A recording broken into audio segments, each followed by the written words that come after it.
Car दोस्तों, आप लोगों का स्वागत है बिहार कंपटीशन पे। जैसा कि आप लोगों को पता है कि बीपीएससी 70वीं का मेंस का भी एग्ज़ाम चल रहा है। तो आपको हिंदी का पेपर ऑलरेडी हो चुका है। ठीक है। हिंदी के साथ में आपको एसए का भी पेपर हो चुका है और एसए के अलावा आपको जीएस 1 का हो चुका है। ठीक है। तो हिंदी का ऑलरेडी हम आपको वीडियो प्रोवाइड करवा दिए हैं, एसए का भी कल करवा दिए हैं और आज जीएस 1 का देखेंगे डिस्कशन। ठीक। तो इसमें जो जीएस होगा, जनरल स्टडीज वाला होगा, तो वो आज हम करवा देंगे। और जो डीआई का होगा ना, डीआई का, तो उसका हम वीडियो आपको कल प्रोवाइड करवा देंगे। ठीक है। चलिए, तो एक एक करके सवाल देखते हैं और उसके बाद फिर देखते हैं कि इस पे क्या संभावित है, कैसा किस प्रकार से इसको अटेम्प्ट किया जा सकता है। ठीक है।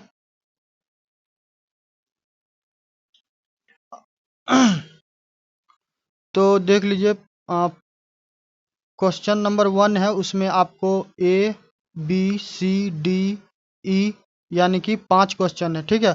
और 5 प्रत्येक क्वेश्चन का आपको क्या करता है कि यहाँ पे मार्क दे दिया गया। जैसे कि क्वेश्चन नंबर 1 है, द इंडियन काउंसिल एक्ट 1861। ठीक है। तो ये कितने नंबर का है? 8 नंबर का। उसके बाद role of Bihar in Quit India movement, तो भारत छोड़ो आंदोलन में बिहार का क्या भूमिका था, तो इसके लिए भी 8 नंबर है। संथाल अपराइजिंग में देखिएगा, संथाल विद्रोह, तो संथाल विद्रोह के लिए 8 नंबर है। उसके अलावा फिर देखिए पटना कलम, देखो पटना कलम, उसके बाद जो ये मौर्यकालीन स्थापत्य कला है, तो ये दो फेमस है। इस बार देखो दोनों साथ में पूछ लिया। जनरली क्या होता है कि इस दोनों में से एक के बारे में पूछता रहता है। ठीक है। तो ये दोनों कितने कितने नंबर का है? 7-7 नंबर का है। ठीक है। तो तो पहला सवाल देखिए, भारतीय परिषद अधिनियम 1861। ठीक है। तो जो भी बच्चा क्या किया होगा, यदि वो पॉलिटी पढ़ा होगा, ठीक है, भारतीय राज्य व्यवस्था, राज्य व्यवस्था, तो भारतीय राज्य व्यवस्था यदि वो पढ़े होंगे तो निश्चित रूप से क्या हुआ, कहीं पे भी पढ़ा होगा, चाहे यूट्यूब पे पढ़ा होगा या फिर पेड कोर्स में पढ़ा होगा या फिर जिससे भी पढ़ा होगा। तो जब जो पॉलिटी पढ़ाया जाता है तो सबसे पहले क्या होता है कि 1600 में जो ब्रिटिश ईस्ट इंडिया कंपनी होता है, ठीक है, तो वहाँ से कहानी चालू होता है। अब फिर क्या होता है कि 1773 के रेगुलेटिंग एक्ट से स्टार्ट करके आपको 1947, ठीक है, भारत का स्वतंत्रता तक ले जाया जाता है। तो इस चीज़ में क्या होता है कि हिस्ट्रिकल बैकग्राउंड है, तो उसमें निश्चित रूप से आपको 1861 के बारे में पढ़ाया गया, चाहे आप जहाँ पे भी पढ़े होंगे। यदि नहीं पढ़ाया गया होगा तो फिर बहुत तकलीफ का बात है। ठीक है। और हम एक एक करके आपको क्या करते हैं, सारे का आंसर बता देते हैं कैसे आप लिखिएगा। ठीक है। हम लिखेंगे ना, हम बुलेट पॉइंट आपको बता देंगे ताकि आप कर लीजिएगा। ठीक है।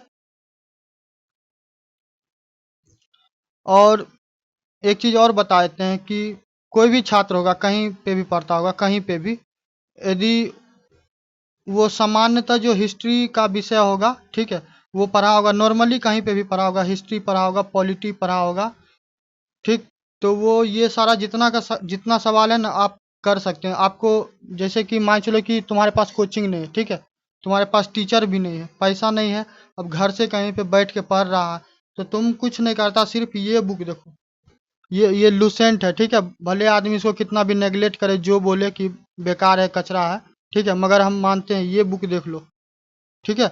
ये बिहार सामान्य अध्ययन, ये लूसेंट बुक भी बच्चा यदि पढ़ लेता ना, तो इस मेंस का क्या होता है, डीआई को छोड़ के मैक्सिमम क्वेश्चन वो कर लेता। ठीक है।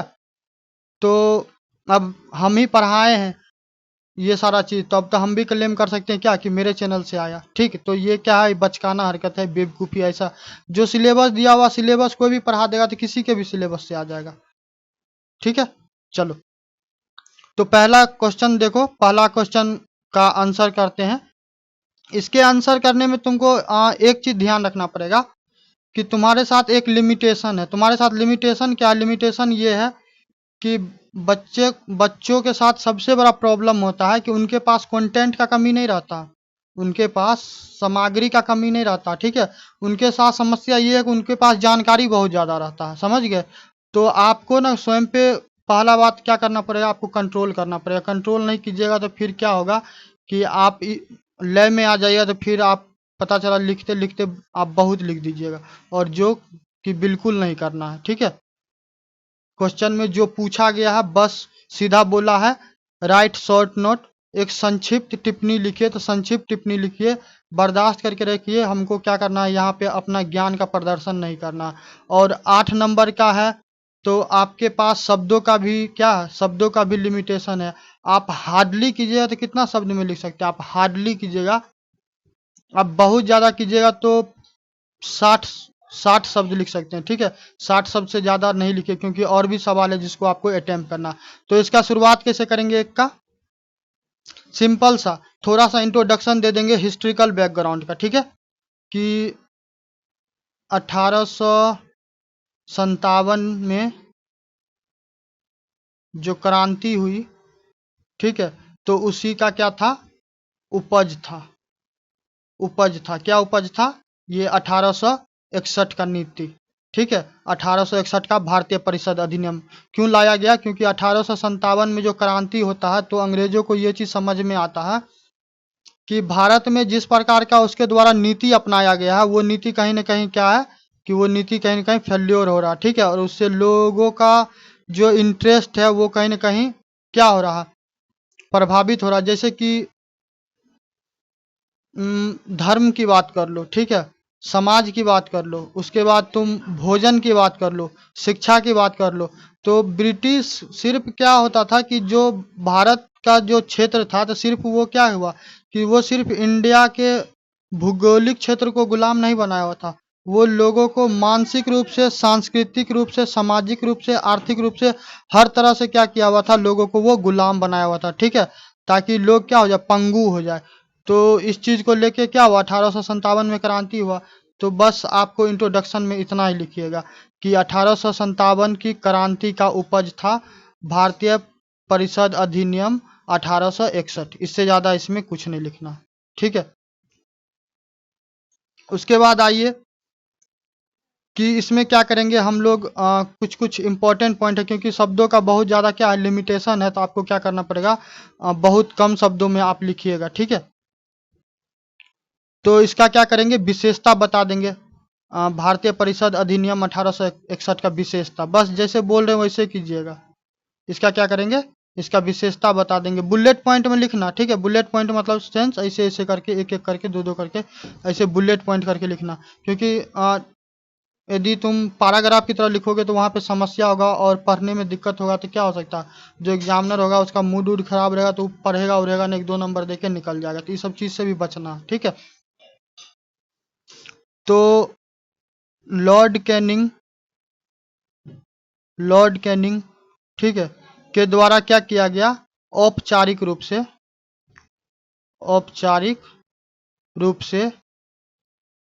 प्रत्येक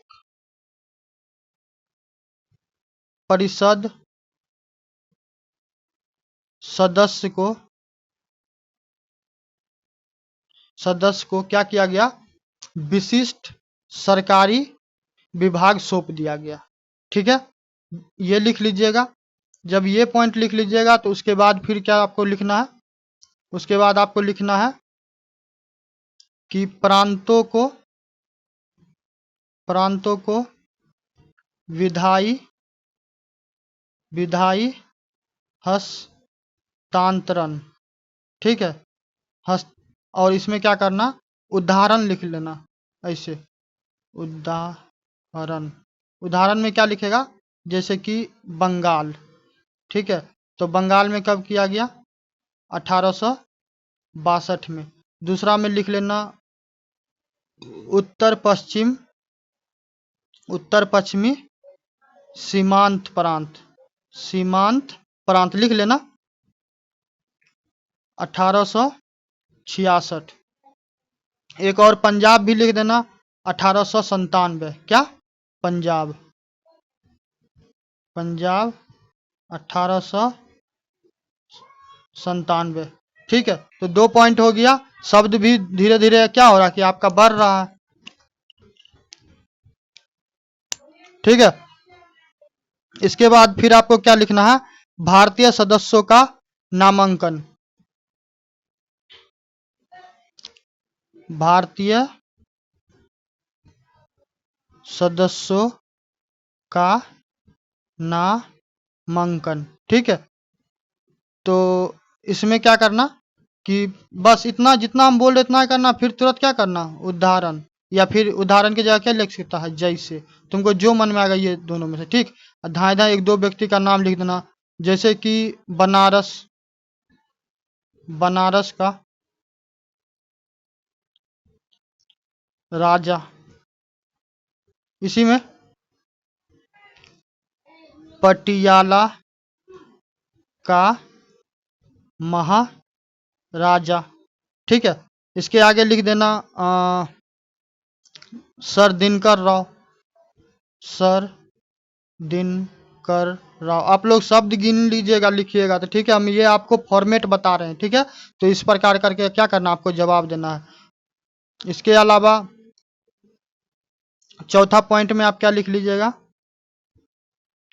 वाय सराय की अध्यादेश की शक्ति। तो इसमें आपको क्या लिखना है,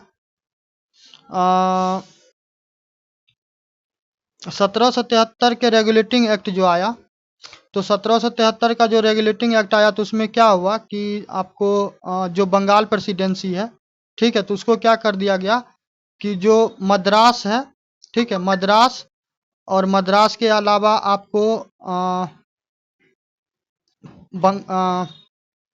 बम्बई, ठीक है, तो उस दोनों प्रेसिडेंसी को क्या किया गया था कि जो बंगाल था तो बंगाल के अधीन कर दिया गया हुआ था। ठीक है, मगर जब आप ये 1861 वाला देखिएगा अधिनियम, तो 1861 वाले अधिनियम में क्या देखिएगा कि अब शक्ति क्या हो रहा, शक्ति अब सेंटर में कंप्लीट होके नहीं रहा, अब शक्तियों को क्या किया जा रहा, मतलब बांटा जा रहा, विकेंद्रीकरण किया जा रहा। ठीक है, तो यहाँ पे क्या लिख दीजिएगा,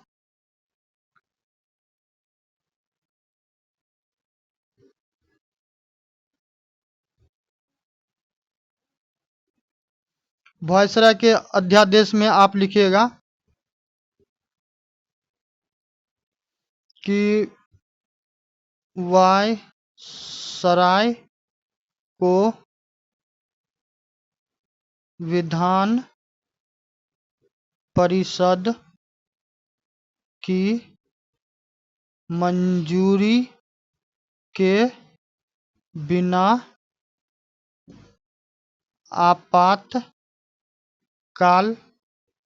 के दौरान, लिख लेना, के दौरान 6 माह का अध्यादेश जारी करने का अधिकार। ठीक है, उसके अलावा शक्तियों का क्या कर दिया गया, शक्तियों का विकेंद्रीकरण कर दिया। ठीक, तो इतना मोर देन सफिशियंट है। यदि इतना में भी तुमको 60-65 वर्ड नहीं पूरा होगा, वैसे तो हमको लगता है पूरा गया होगा, नहीं भी पूरा होगा तो हम पांचवा पॉइंट भी बता देते हैं। तो काउंट कर करके क्या करना, लिख लेना। ठीक है, क्योंकि शब्द सीमा है तो आपको क्या करना पड़ेगा, शब्द सीमा को मानना पड़ेगा, नहीं तो क्या होगा कि आप एक ही सवाल में ज़्यादा उलझे रह जाइएगा, तो फिर नेक्स्ट का क्वेश्चन भी आपको अटेम्प्ट करना है। ठीक है, एक पॉइंट और हम दे देते हैं, पांचवा, परिषद। यहाँ पे आपको कंजूस बनने का आवश्यकता है। ठीक है, कामकाज, कंजूस इसलिए क्योंकि यहाँ पे आपको कम से कम शब्द में लिख के क्या करना, निकल जाना है। परिषद के कामकाज को विनियमित करने का अधिकार। ठीक है, तो हमको लगता है जैसे इसी को गिन लो, 1 2 3 4 5 6 7 8, यदि एक एक बुलेट पॉइंट में यदि 8 वर्ड भी लिखे हैं तो 5, तो 8 पंचे 40 शब्द तो ऐसे ही हो गया, और इंट्रोडक्शन में थोड़ा सा हम लिखवाए तो 50-60 शब्द तो पूरी ही गया होगा। ठीक, तो इतना ही लिखना है, क्योंकि इसमें ज़्यादा कुछ तुमको पूछा नहीं, तो इसमें ज़्यादा दिमाग लगाना नहीं है। ठीक है, और अब उसके बाद आते हैं नेक्स्ट क्वेश्चन पे। तो नेक्स्ट क्वेश्चन क्या है, role of Bihar in Quit India movement. तो भारत छोड़ो आंदोलन में बिहार की भूमिका क्या है। ठीक है, तो दूसरा देख लीजिए। देखो, एक चीज हम शुरू से कह रहे हैं, मेरा चैनल तो उतना ज़्यादा पुराना है नहीं, मगर शुरू से हम कह रहे हैं और अभी भी कह रहे हैं और आने वाले भविष्य के छात्र के लिए भी कह रहे हैं कि जिस दिन बच्चा क्या करेगा, जिस दिन बच्चा सिलेबस को और PYQ को महत्व देने लगेगा, तो फिर हम हो या कोई भी हो, ठीक हो, तो फिर ये कोचिंग इंस्टीट्यूट का आपको चक्कर ही नहीं रहेगा, पैसा दे के पढ़ने वाला चक्कर ही नहीं रहेगा, ठीक है।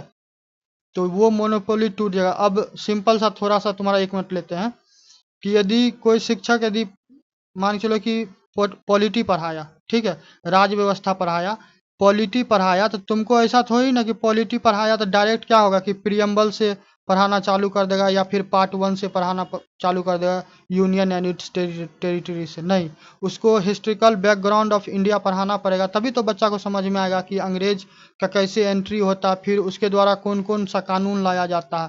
तब तो हम तो हिस्ट्री, हम क्या नाम है इसका, जो बिहार पुलिस का है या फिर बिहार दरोगा के लिए पढ़ाए हैं, तो उसमें हम जब भी पॉलिटी पढ़ाए हैं तो हम सबसे पहले मेरा काम रहा कि ये जो तुमको हिस्ट्रिकल बैकग्राउंड है तो वो हम सारा तुमको 1909 का, ठीक है, उसके बाद तुमको 1773 का रेगुलेटिंग एक्ट, 1858 का अधिनियम, गवर्नमेंट ऑफ इंडिया एक्ट 1935, तो ये सारा हम करवाए हैं। अब ये सब पढ़ाएं, अब हम क्या करें कि अब हम ढोल लेके पीटने लगे कि मेरे क्लास से आया, मेरे क्लास से आया, तो क्या होगा, ये बेवकूफ़ी है। नॉर्मली सिलेबस कोई भी पढ़ाएगा तो उससे स्वाभाविक है वहां से आएगा ही, ठीक है। नेक्स्ट सवाल क्या है कि भारत छोड़ो आंदोलन, तो हम बार बार क्या कर रहे हैं कि आपको कंट्रोल करना पड़ेगा, ठीक है। कंट्रोल किस चीज़ पे करना पड़ेगा कि आपके पास जानकारी अपार है, आपको भारत छोड़ो आंदोलन पे लिखने के लिए कहेगा तो आप नहीं लिखिएगा तो पता चलेगा कि 300 400 500 शब्द लिख दीजिएगा, समझ गए। तो आपको यही चीज़ से आपको स्वयं को रोकना है, क्योंकि यहाँ पे आपको क्या करना पड़ेगा, यहाँ पे आपको कम से कम शब्द लिखना है। तो कोशिश कीजिएगा क्या कि खुद के नॉलेज पे कंट्रोल करें, ठीक। चलिए, तो सीधा भारत छोड़ो आंदोलन है तो इसमें नॉर्मली सिंपल सा स्टार्ट कर दीजिएगा। 5 अगस्त, सीधा पूछा तो हम लोग सीधा बता देंगे। 5 अगस्त 1942 को क्या हुआ, बम्बई में क्या होता है, कांग्रेस कार्यकारिणी प्रस्ताव स्वीकार, ठीक है, ये लिख दिए। उसके बाद नेक्स्ट में लिखिए, गांधी जी के द्वारा नारा दिया गया। सेंटेंस बनाने में तो माहिर होगा हम जब बीपीएससी का यदि कोई भी छात्र यदि एग्जाम दे रहा हो, भी मेंस का, तो हम इतना आशा करते हैं कि उनमें इतना समझ होगा, ठीक है, कि वो क्या होगा, किसी एक शब्द पे 200-300 शब्द लिखने की निश्चित रूप से वो रखते होंगे। अब महिला बोल रहा तो महिला पे नहीं 500 शब्द लिख दोगे, निश्चित रूप से लिख सकते हो। तो इसको सेंटेंस बनाना, गांधी जी के द्वारा क्या किया गया, करो या मरो का नारा, ठीक। तो अब ये सब इतना सिंपलिस्टिक है ना भाई, ये सब इतना ज़्यादा नॉर्मल चीज़ है, कोई कहीं पे भी तुम पढ़ता होगा या किसी से भी पढ़ता होगा, तो ये सब इतना नॉर्मल चीज़ है कि बच्चा से सिंपली आशा किया जा सकता है कि उनको ये टॉपिक पता हो। और बिहार का एग्ज़ाम है तो बिहार से संबंधित तो आपसे पूछेगा ही, ठीक है।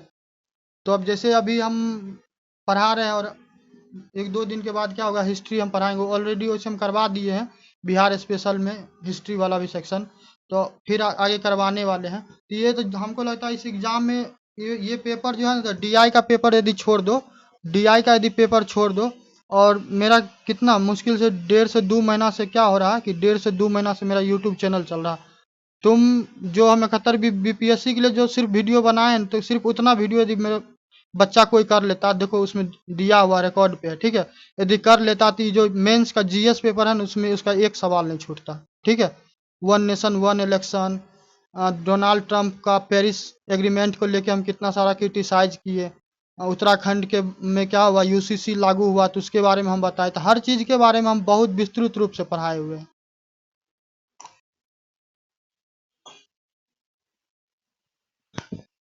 चलो, तो गांधी जी करो या मरो का नारा दे दिए। फिर आते हैं 9 अगस्त।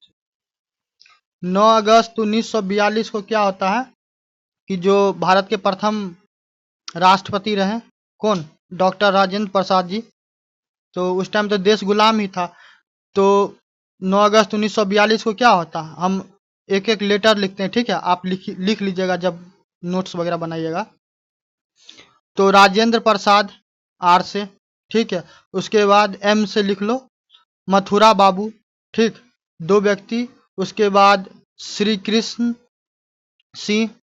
उसके बाद तुमको थे अनुग्रह बाबू, ठीक है। इन सभी को क्या कर लिया, इन सभी को गिरफ्तार कर लिया गया अंग्रेज के द्वारा। अब स्वाभाविक है, अब अंग्रेज गुलाम बनाया हुआ था, अब उसको क्या कर रहे थे, आप ये कह रहे थे कि अंग्रेज भारत छोड़ो, तो आपको क्या लगता है कि वो प्रेम मोहब्बत था कि क्या होगा कि हमारे प्रेम में छोड़ के चला जाएगा? नहीं, स्वाभाविक है वो हम लोग को तोड़ा भी, ठीक है।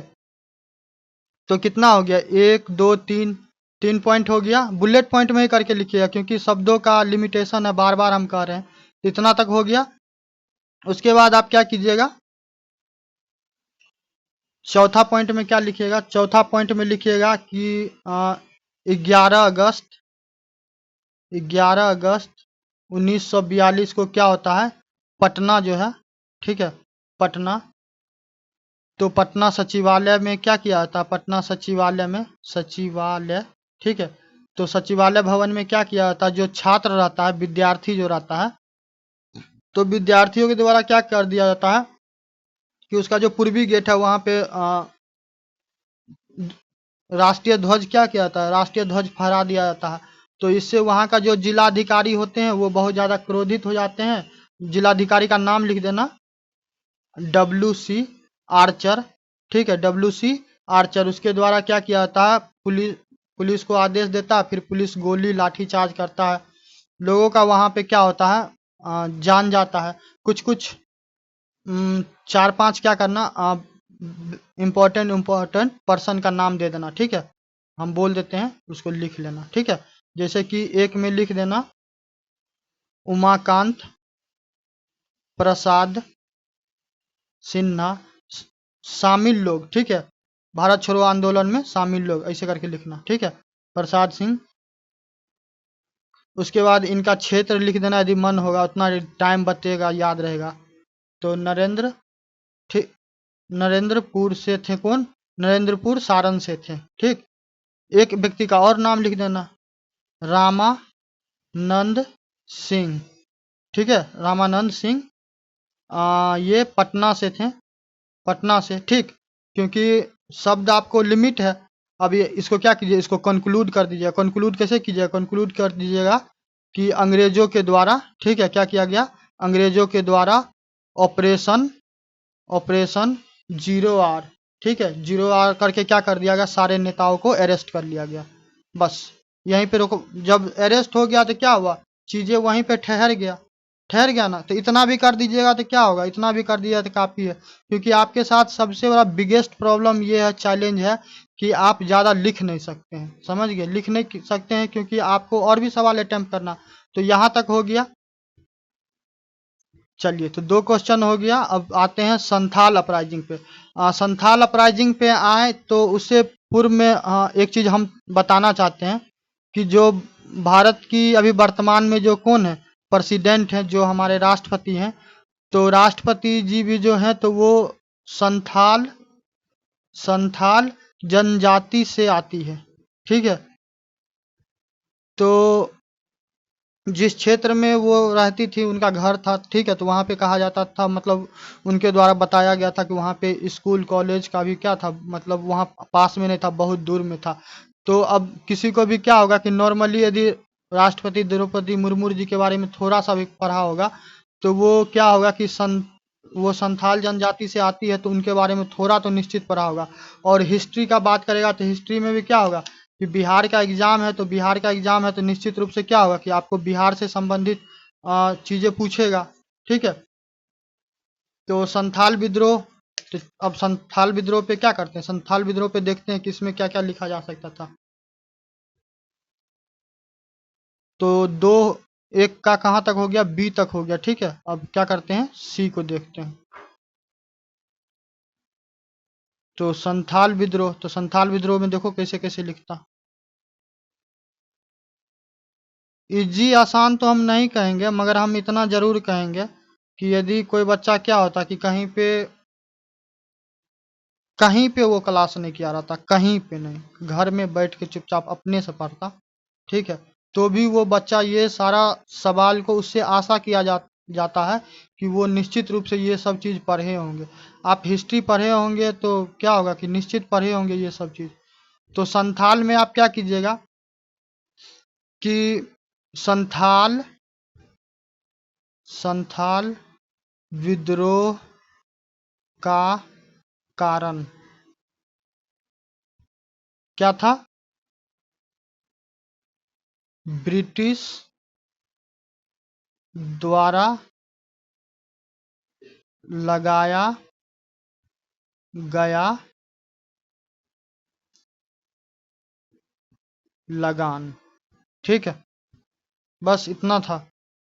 उसके बाद क्या कीजिएगा कि ब्रिटिश के द्वारा क्या किया गया, ब्रिटिश के द्वारा ये किया गया कि दीकुओं को, दीकू का मतलब क्या होता है, जो बाहरी लोग होते हैं, तो जो संथाल परगना के क्षेत्र के लोग रहने वाले थे ना, तो उनको छोड़ के जो अन्य कबीला के अन्य जनजाति के लोग थे, तो उनको क्या कर दिया गया कि संथाल वाले क्षेत्र का जो भूमि था उनको दे दिया गया। तब स्वाभाविक है कि आपके घर में, मेरे घर में कोई बाहर का क्या हो कि आदमी आ जाए और वो आपके संसाधन पे कब्जा करने लगेगा, तो क्या होगा कि वहां पे आदमी विरोध करता ही है। ठीक है, तो दीकुओं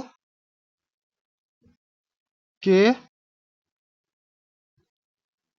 कारण, ठीक है, दीकुओं के कारण, उसके अलावा क्या करना, जो भागलपुर, बिहार में भागलपुर है, भागलपुर का नाम तो सुना होगा ना, वहाँ पे सिल्क जो होता है ना, रेशम का साड़ी, तो वो ज़्यादा, बहुत ज़्यादा फेमस है भागलपुर का। ठीक है, तो भागलपुर और वर्धमान, वर्धमान या मान, ठीक है, तो वहाँ पे जो रेल वगैरह था, ठीक है, तो उधर क्या किया जाता था कि वहाँ पे बेगारी खटाया था। बेगारी समझते हैं?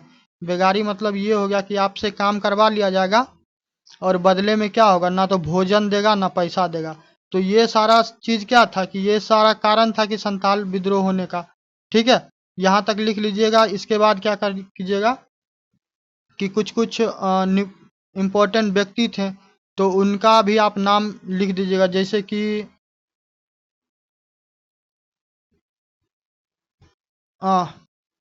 विद्रोह को मतलब उसमें व्यक्ति, इंपॉर्टेंट व्यक्ति का नाम लिखने से पहले क्या कीजिएगा कि एक डेट लिख दीजिएगा, 30 जून 1855 को, 1855 को क्या होता है,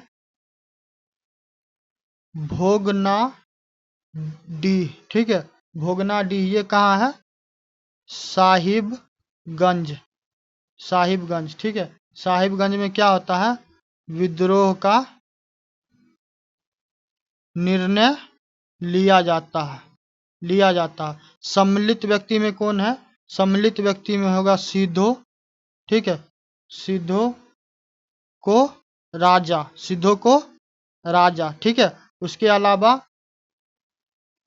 कान्हो को मंत्री, कान्हो को मंत्री। ठीक है, और उसके अलावा चांद, चांद। ठीक है, तो इसमें और भी इम्पोर्टेंट है, जैसे कि अर्जुन माझी, भैरव माझी, तो इतना सारा नाम देना नहीं, इतना नाम दे दीजिएगा, क्या होगा कि जो एग्जामिनर होगा ना, तो उसका आप अटेंशन क्या कीजिएगा, ऑटोमेटिक ग्रैब कर लीजिएगा। ठीक है, उसको इतना चीज़ आप जब दीजिएगा तो उसका दिमाग ऑटोमेटिक क्लिक कर जाएगा कि बच्चा को क्या है, इस टॉपिक के बारे में समझ है। ठीक है, चलिए, इसके अलावा आपको क्या करना, फिर इसी में फिर क्या करना, इसमें आपको लिखना है मेजर बरो के द्वारा क्या किया गया, दमन किया गया। ठीक है, और श्रेय किसको गया, श्रेय, श्रेय गया आपको कैप्टन एलेक्जेंडर को। ठीक है, अलेक्जेंडर लिख लेना, कैप्टन अलेक्जेंडर। इसके अलावा तुमको इसमें ये लिख सकता है तुम, 1858 में फिर क्या होता है कि 1858 में प्रशासनिक, प्रशासनिक व्यवस्था में क्या किया जाता है, बदलाव किया जाता है। ठीक है, और उसके बाद जो संथाल वाला परगना है, ठीक है, संथाल वाला क्षेत्र था, तो उसमें क्या किया गया कि दुमका, देवघर, गोड्डा, राजमहल को क्या कर दिया गया, तुमको सेपरेट कर दिया गया। ठीक है। और ये एलिस एडम्स रिपोर्ट के हिसाब से हुआ, ठीक। और 1860 में तुमको काश्तकारी अधिनियम लागू किया गया। तो इतना सारा चीज तुम दे देगा तो क्या होगा कि ये सारा पॉइंट तुम दे देगा तो ऑटोमेटिक हो जाए, क्योंकि मेरे साथ चैलेंजेज ये है कि हम इस पे अब तुमको ज़्यादा चीज़ हम बता नहीं सकते। उसके पीछे कारण ये है कि तुमको लिमिटेड क्या हुआ कि लिमिटेड वर्ड में लिखना है, ठीक। चलो, तो यहाँ तक हो गया संथाल तक। अब आइए पटना कलम। तो पटना कलम और मौर्य काल, मौर्य कला, ठीक है। तो जनरली क्या होता है कि आपको पटना कलम पूछेगा तो मौर्यकालीन स्थापत्य कला वगैरह नहीं पूछता रहता, या फिर मौर्यकालीन पूछा तो पटना कलम नहीं पूछता। इस बार क्या किया, इस बार दोनों को पूछ दिया। तब जो बच्चा क्या हुआ कि जो बच्चा अब ये सोच के तैयारी किया होगा कि इस दोनों में से एगो आएगा, दोनों को तैयार किया होगा, तो वो क्या होगा कि वो दोनों को दोनों लिख दिया होगा, ठीक। पटना कलम के बारे में कहिएगा तो इसके बारे में सामान्यतः क्या कहा जाता है कि ये ब्रिटिश के द्वारा लाया गया। किसके द्वारा, ब्रिटिश के द्वारा, ठीक है। पहले क्या होता था कि जो ऑयल जो होता था ना, तेल, तेल जानते हैं, तो क्या होता था तेल की मदद लेके ये सारा सारा चीज आपको करवाया जाता था, पेंटिंग वगैरह, ठीक है। और ये इसको एक पेंटिंग के और नाम से जाना जाता है। यदि कभी भविष्य में बीपीएससी के द्वारा मान चले कि पूछ ही ले, आपसे ये पूछ ले कि कंपनी पेंटिंग क्या है, ठीक है। तो यदि पूछ लेगा कि कंपनी पेंटिंग क्या है तो आप क्या याद रखिएगा कि ये पटना कलम पेंटिंग के बारे में ही पूछ रहा है, ठीक है। चलिए तो लिखते हैं इसके बारे में।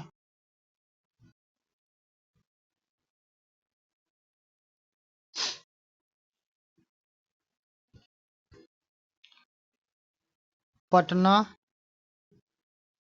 कलम भारतीय चित्रकला की एक विशिष्ट शैली है, ठीक है। दूसरा में क्षेत्र लिख देना, कहाँ,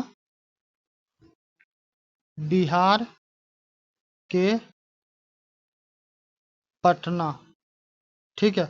उसके आगे तुम इसमें क्या लिखेगा, इसमें लिख देना कि इसमें ऐसे ही लिखना, इसमें मुगल और राजस्थानी चित्रकला भी देखी जाती है, ठीक है। 2 पॉइंट हो गया।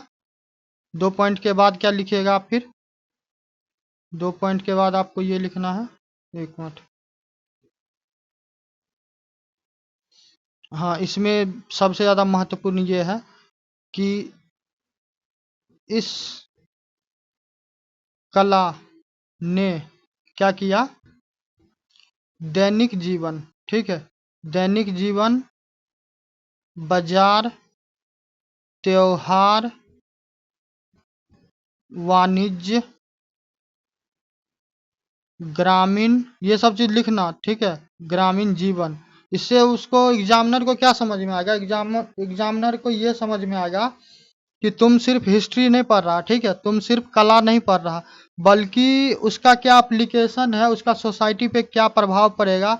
तुम कल क्या होगा कि कल के डेट में जाके एसडीएम बनेगा, तब तुम्हारा भी ये दायित्व होगा कि जो स्थानीय, कल का जो हम एसए पेपर बताए तो उसमें हम क्या हुआ कि जो कुछ स्थानीय कहावत था हम उसके बारे में भी बताएं।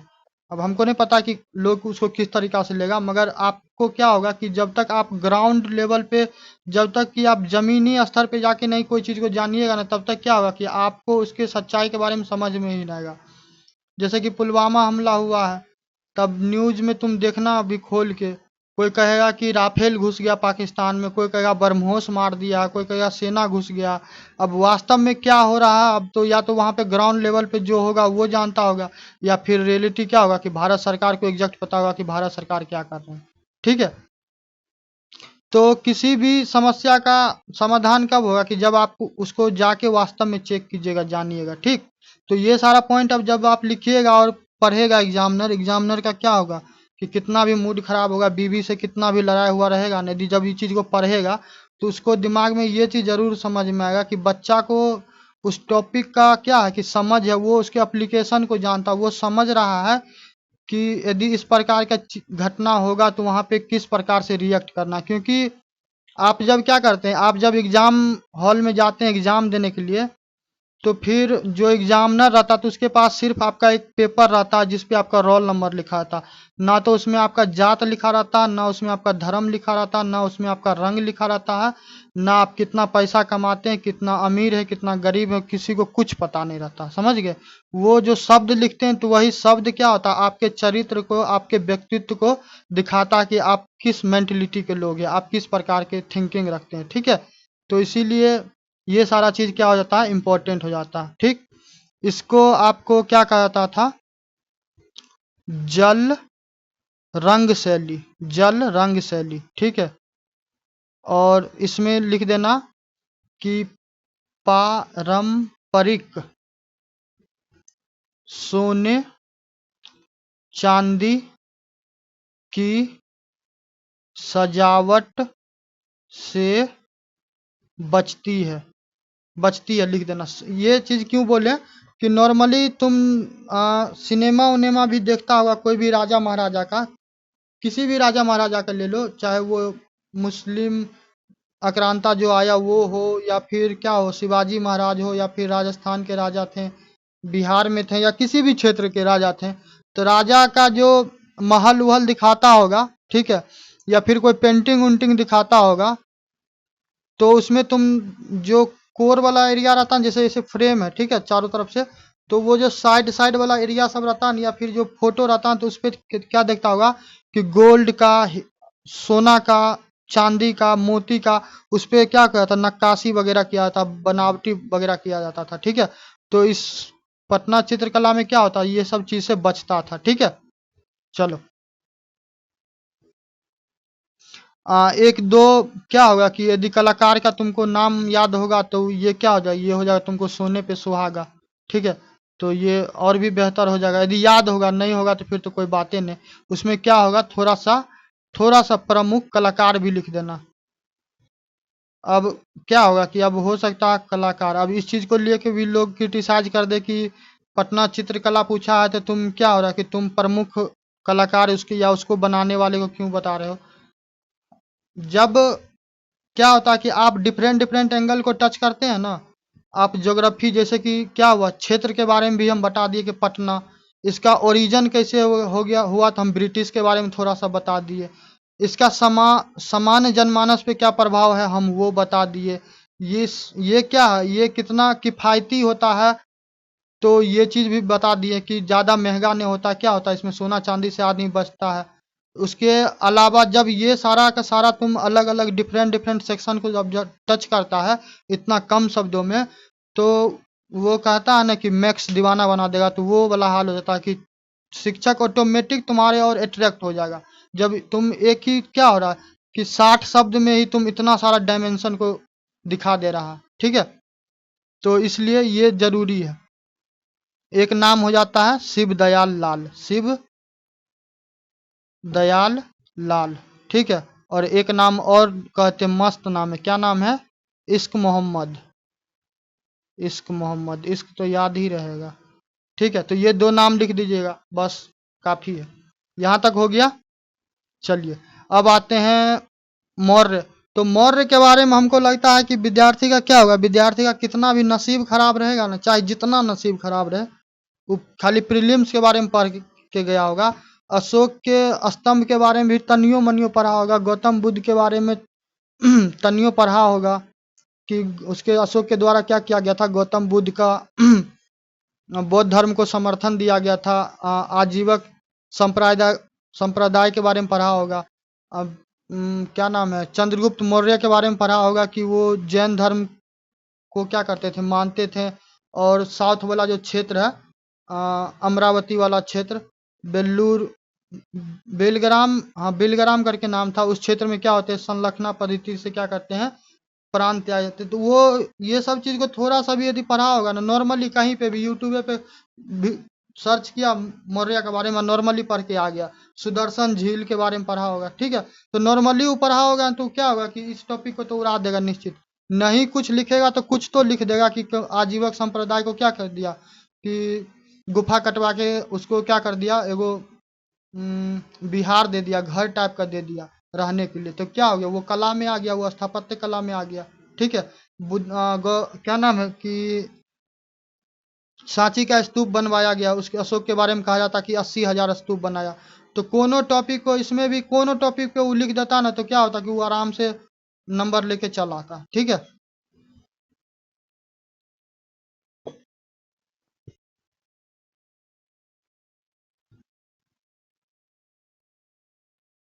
तो मौर्य कला में क्या कीजिएगा कि मौर्य कला में आप सिंपली क्या कीजिएगा कि जो 3 शासक हैं, ठीक है, उन तीनों शासक का थोड़ा सा आप क्या कीजिएगा, थोड़ा सा चर्चा कर दीजिएगा, ताकि क्या होगा कि थोड़ा सा प्रभाव बन जाएगा, ठीक है।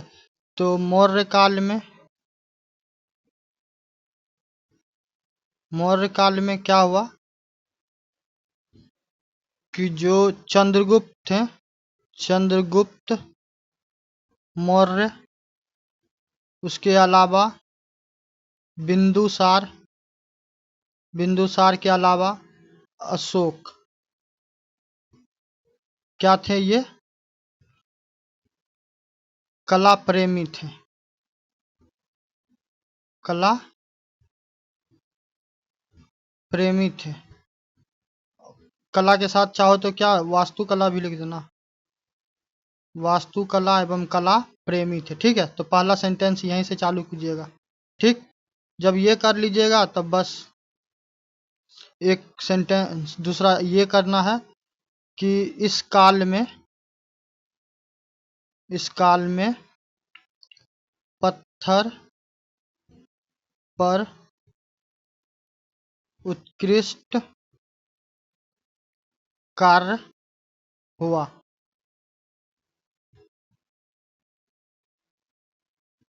उसके अलावा आप क्या कीजिएगा कि मौर्यकालीन मौर्यकालीन कला के प्रकार बताइएगा।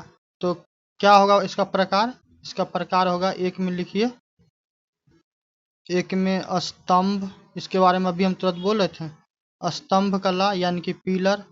तो इसमें क्या हुआ था कि बड़ी बड़ी पिलरें बनाया गया हुआ था, और उस पे क्या होता था कि राजा के द्वारा कुछ कुछ आदेश लिख दिया जाता था। तो ये कैसा होता था, ये स्तंभ चिकनी और चमकदार, ठीक है। उसके अलावा दूसरा में लिखना अशोक स्तंभ, ठीक है। तो इसमें जैसे लिख देना 4 सिंह की आकृति बनी, जो भारत का राष्ट्रीय प्रतीक है, ठीक है। चलिए,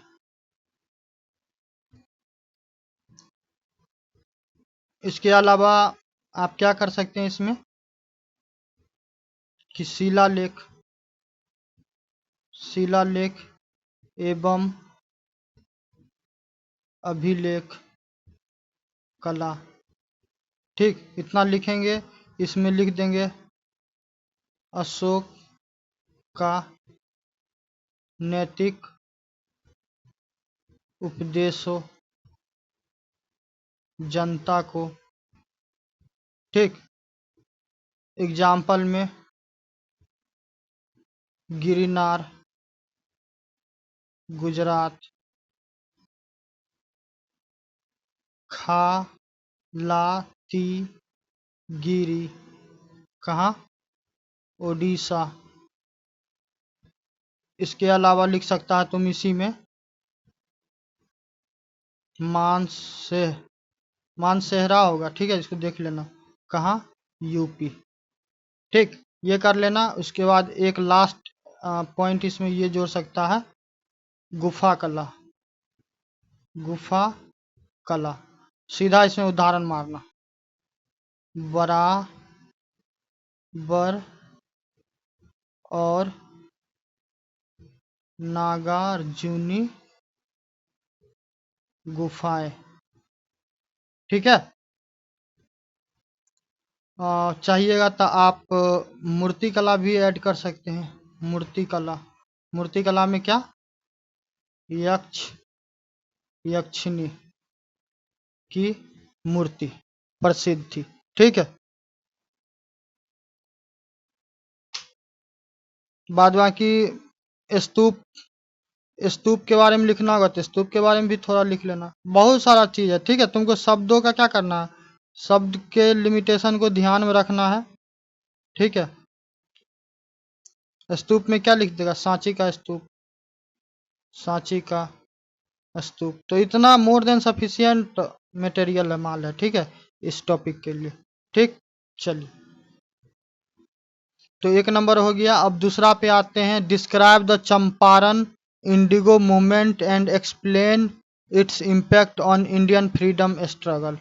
तो आपसे पूछा जा रहा है कि जो चंपारण आंदोलन हुआ, गांधी जी का जब एंट्री होता है, तो वो चंपारण आंदोलन हुआ तो ठीक है, तो भारतीय स्वतंत्रता जो था, तो उस भारतीय स्वतंत्रता संघर्ष जो चल रहा था, तो उस पर इसका किस प्रकार का प्रभाव पड़ा। तो आई होप कि अब क्या होगा कि हम आशा करते हैं कि आप इस टॉपिक को लिखने में निश्चित रूप से समर्थ होंगे। चंपारण आंदोलन के बारे में बोलिएगा तो 2-3 लाइन हम इस पे आपको बता सकते हैं। ठीक है।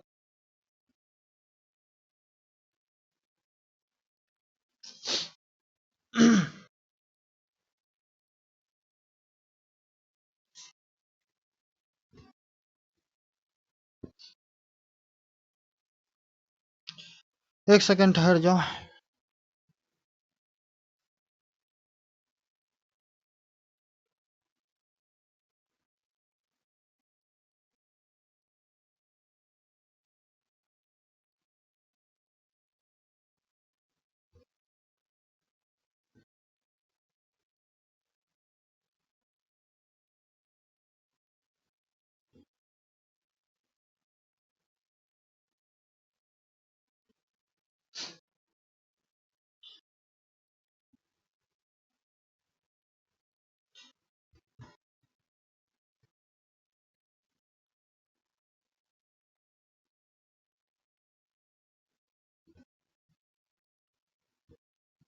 चलिए।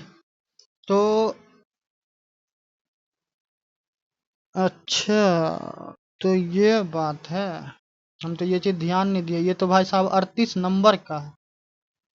तो 38 नंबर का है, तब तो इसमें आपको क्या करना पड़ेगा। अब इसमें तो आपको पूरा इसका इतिहास बताना पड़ेगा। ठीक है,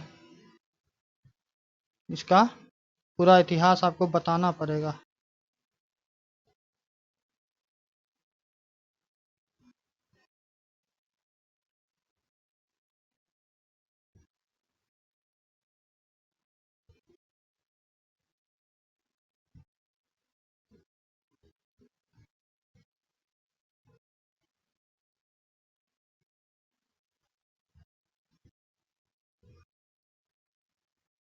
तो 38 नंबर का है, तो इस पे कितना शब्द लिखा जा सकता है। यदि हम 10 नंबर के लिए 70 शब्द बोल दें, तो ये हो गया लगभग 40 नंबर। तो 7 7 7 14 सत्ती के 7 चौके 28, 280, 280,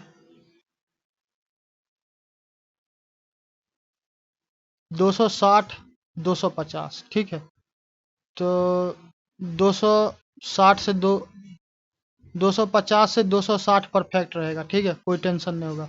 तो आपको इतना लिखना पड़ेगा। तो एक पेज में तो 150 शब्द आ जाएगा। एक पेज में 150 शब्द आ जाएगा, और दूसरे पेज लिखिएगा तो उसमें भी 150। तो मान चलो कि इंट्रो वाला के लिए छोड़ दें तो लगभग 2 पेज के आसपास। ठीक, चलो।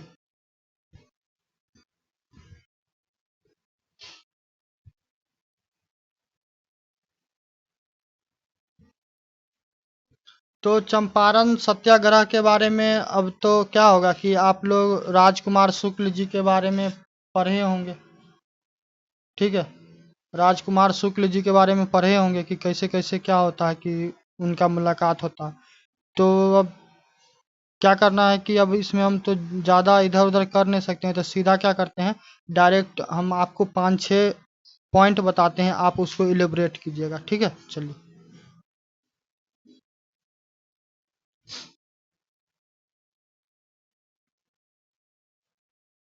क्या हो जाता है भाई? हम्म,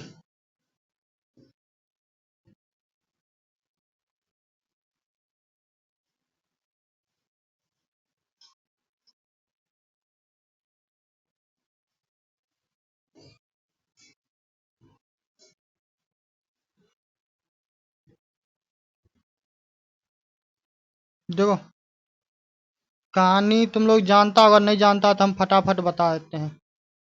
चंपारण बिहार में एक जिला है वर्तमान में।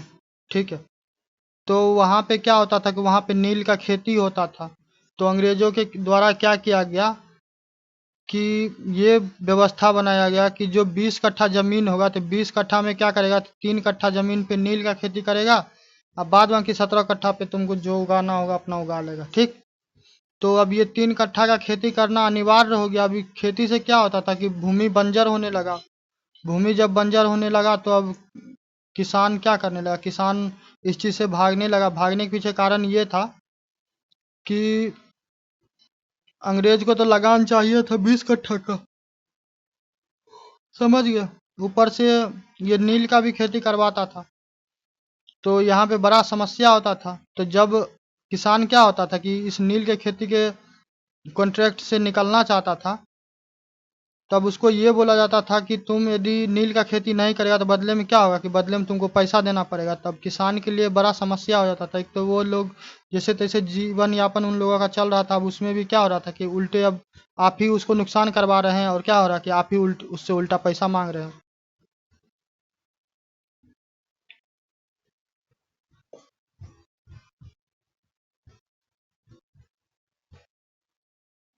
बाद बाकी कहानी को हम लंबा चौड़ा नहीं करते हैं। फिर क्या होता है कि जब ये सारा मामला होता है तो राजकुमार शुक्ल जी के बारे में आप लोग सुने होंगे। ठीक, उनसे पूर्व बता दें कि 15 जनवरी 1900, 15 जनवरी नहीं, 9 जनवरी, 9 जनवरी 1915 को क्या होता है कि साउथ अफ्रीका से गांधी जी वापस आ गए रहते हैं।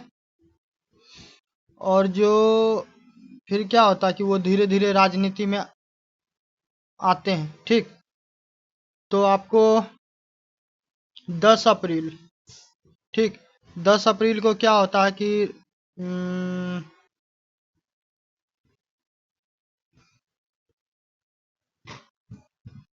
10 अप्रैल को क्या होता है कि जो गांधी जी हैं, ठीक है, गांधी जी 1917 में पटना आते हैं। इनसे पूर्व आप उनके बारे में लिख दीजिएगा कि जो राजकुमार शुक्ल थे। ठीक है, तो राजकुमार शुक्ल जी के द्वारा क्या किया जाता है कि लखनऊ में कांग्रेस का अधिवेशन होता है। ठीक है, तो वहीं पे गांधी जी से इनका क्या होता है, मुलाकात होता है, गांधी जी से ये मिलते हैं। तो फिर गांधी जी को ये बोलते हैं कि ऐसा ऐसा समस्या क्या हो रहा है कि चंपारण में हो रहा है। तो आप क्या कीजिए, आप एक बार इस सारे मुद्दा में आके आप देखिए। तो फिर गांधी जी के द्वारा क्या किया जाता है, गांधी जी के द्वारा क्या होता है कि उनके निमंत्रण पे वो क्या होते हैं कि आते हैं। कहाँ आते हैं, पटना आते हैं। ठीक है, बिहार। पटना जब आते हैं तो फिर क्या होता है कि गांधी जी के समर्थन में लगभग कहा जाता है कि 8,000 किसान गांधी जी का क्या होता है कि भव्य स्वागत करने के लिए पहुंचता है। ठीक है, गांधी जी के इस पूरा जो मूवमेंट चल रहा होता है, तो इसमें क्या होता है कि जो महत्वपूर्ण व्यक्ति जो सम्मिलित थे, आप जैसे हम बोले ना महत्वपूर्ण व्यक्ति, महत्वपूर्ण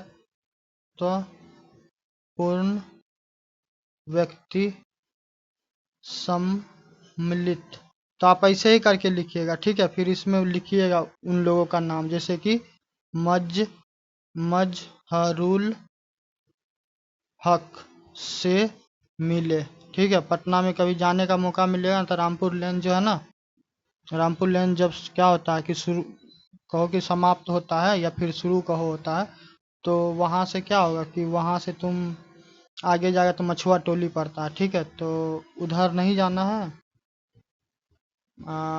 क्या होगा कि रामपुर लेन जब ऐसे ऐसे मान के चलो कि समाप्त होता है, तुमको इस तरफ जाना है, थोड़ा सा आगे जाएगा तो वहाँ पे क्या है कि ये मजरुल हक स्टेडियम है पटना में, ठीक है। बड़ा सा स्टेडियम है, जाते थे हम लोग क्या करने के लिए, क्रिकेट विकेट खेलने के लिए जाते थे। तो मजरुल हक से क्या करते हैं, मिलते हैं। उसके बाद क्या होता है कि जो बगान का मालिक होता है, बगान का मालिक, बगान मालिक संघ, ठीक है, जिसका क्या नाम रहता है, जिसका नाम रहता है जेम्स विल्सन। तो जेम्स विल्सन लिख लेना। जेम्स विल्सन से क्या होता है, वो मुलाकात करते हैं। आपको इन सारे सेंटेंस को भुनाना, हम आपको बता रहे हैं कैसे कैसे आप अप्रोच कीजिए, ठीक है। तो उससे क्या होते हैं, मिलते हैं। उसके बाद क्या होता है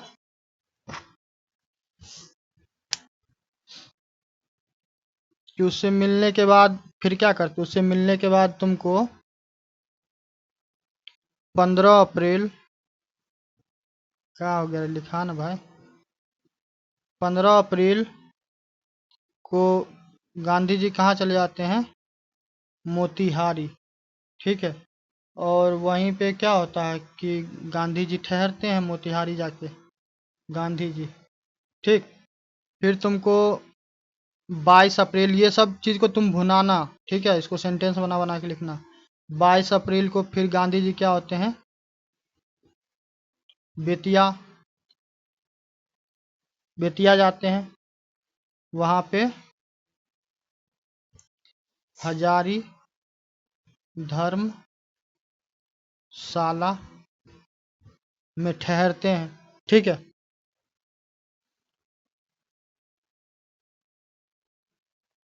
इतना इतना जब हो जाएगा, तो अब इसके बाद क्या करना कि इतना जब हो जाएगा तो अब इसको हम लोग को यहाँ पे रोकना पड़ेगा, ठीक है।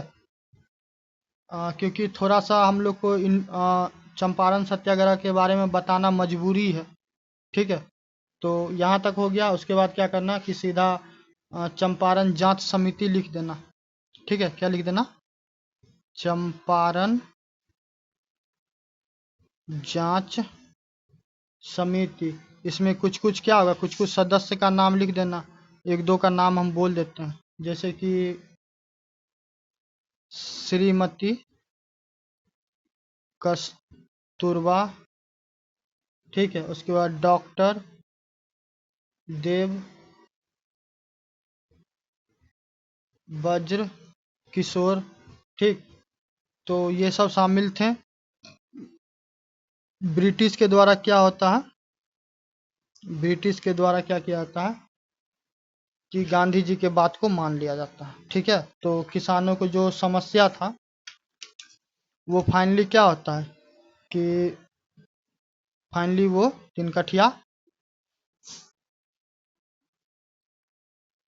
तिनकठिया वाला जो प्रॉब्लम है उससे मुक्ति दे दिया जाता है। और 1918 में तुमको क्या होता है, चंपारण एग्रेरियन एक्ट आता है, ठीक है। और इसके तहत क्या किया जाता है, तिनकठिया पद्धति को समाप्त कर दिया जाता है, ठीक। यदि मान चलो कि आ, इतना में तुम यदि 50% भी लिख दिया, 50% कहने का मतलब हो गया मेरा कितना कि 100 शब्द भी यदि मान चलो कि तुम इतना में लिख दिया, तो क्या होगा कि जो चंपारण मूवमेंट था तो उसको तो हम डिस्क्राइब करिए लिए, ठीक, उसको करिए लिए। तो 1% तो मेरा हो गया। Describe the Champaran Indigo movement, यहाँ तक तो कर लिए। अब आते हैं explain its impact on Indian freedom struggle. तो 1% तो कर लिया, अब सेकेंड पर्सन करते हैं।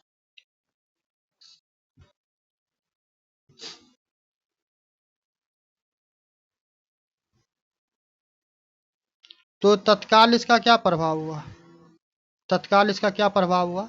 तो इसमें आप सीधा लिखना, जब जो सेकेंड पर्सन लिखना तो आप उसमें लिखना, या फिर आप ये भी चीज कर सकते हो। क्या कर सकते हो पता है?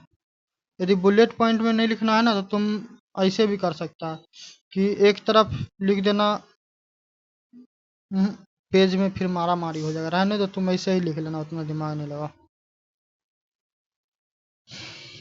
छोड़ो, मेंस आंसर राइटिंग बताएंगे तो हम उसमें बता देंगे कैसे पेपर पे लिखा जाता है, ठीक है। हम अभी फिलहाल आंसर बता रहे। तो क्या करना कि जो ये है ना, किधर गया, भारतीय स्वतंत्रता संघर्ष पर प्रभाव, ठीक है। तो इसमें क्या कीजिएगा आप, पहला में क्या लिखिएगा कि किसानों में राजनीतिक चेतना का उदय, ठीक है। तो पहली बार क्या हुआ कि पहली बार किसान जो है वो क्या हो गए, संगठित। संगठित होकर क्या करते हैं, वो अपना मांग मांगते हैं, ठीक है। तो एक तो ये आप कर लीजिएगा। दूसरा, गांधी जी का उदय होता। गांधी जी क्या होते हैं, वो राष्ट्रीय नेता बन जाते हैं, ठीक है। तो राष्ट्रीय नेता हो जाते हैं और क्या होते हैं कि पूरा राष्ट्र में ये फेमस हो जाते हैं। और इनके बारे में ये भी कहा जाता है कि इनको कैसे देखा जाने लगता है, गांधी जी को आप ये सब लिखिएगा, हम बोल रहे हैं। गांधी जी को क्या किया जाता है कि उनको अहिंसक, अहिंसक सत्याग्रह के रूप में जाना जाने लगता है, ठीक है। उसके अलावा जब इतना कर लेना, तो तीसरा पॉइंट में क्या लिखना, प्रभाव में अंग्रेजी शासन की नैतिक हार, ठीक है। नैतिक हार क्यों हुआ कि पहली बार ऐसा हुआ कि ब्रिटिश प्रशासन को क्या करना पड़ा कि जो किसान थे, तो किसान के समस्या के जांच के लिए क्या करना पड़ा कि एक आयोग को बनाना पड़ा। एक तो अंग्रेज वैसे ही भारत को लूटने के लिए आया था। अब अंग्रेज का क्या होगा कि इतना मजबूरी हो गया कि किसान के साथ क्या समस्या हो रहा है, उस चीज को क्या हुआ, जांच करने के लिए कमेटी बनाया गया। समझ में आ रहा? तो ये तीन प्रभाव लिख देना। चौथा में गांधी जी का क्या कि चंपारण की सफलता ने यह प्रमाणित किया, चौथा पॉइंट में लिखना सत्याग्रह एक प्रभावी हथियार, लिख ही देते हैं, ठीक है। क्या लिख देना, सत्याग्रह एक प्रभावी हथियार, ठीक है, हथियार के रूप में स्थापित, ठीक है। तो क्या होता है कि चंपारण की सफलता ने यह प्रमाण प्रमाणित कर दिया कि सत्याग्रह भारत में भी सफल हो सकता है, ठीक है। और फिर ये आगे चल के क्या होता है, फिर ये आगे चल के 1942 में जो असहयोग आंदोलन होता है, सविनय अवज्ञा आंदोलन होता है, इस सब का क्या होता है, ये इस सब का मूल आधार बनता है। तो इतना सारा कर लीजिएगा तो क्या होगा कि इतना सारा कर लीजिएगा तो इस टॉपिक को आप इजी वे में कर लीजिएगा, ठीक है। चलिए, अब आते हैं अथवा। तो ए बता दिए, तो बी भी देख लो। How far the British policy was responsible for emergence of Indian national movement explain. भारतीय राष्ट्रीय आंदोलन के उदय में ब्रिटिश नीति कहाँ तक जिम्मेदार था? अच्छा, तो भाई ब्रिटिश नीति तो हर जगह से जिम्मेदार था, तो क्या अब इस पे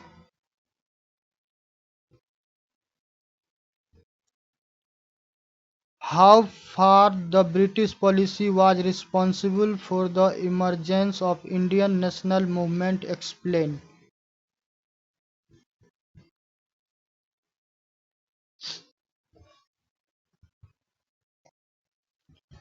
तो इसमें क्या किया जा सकता है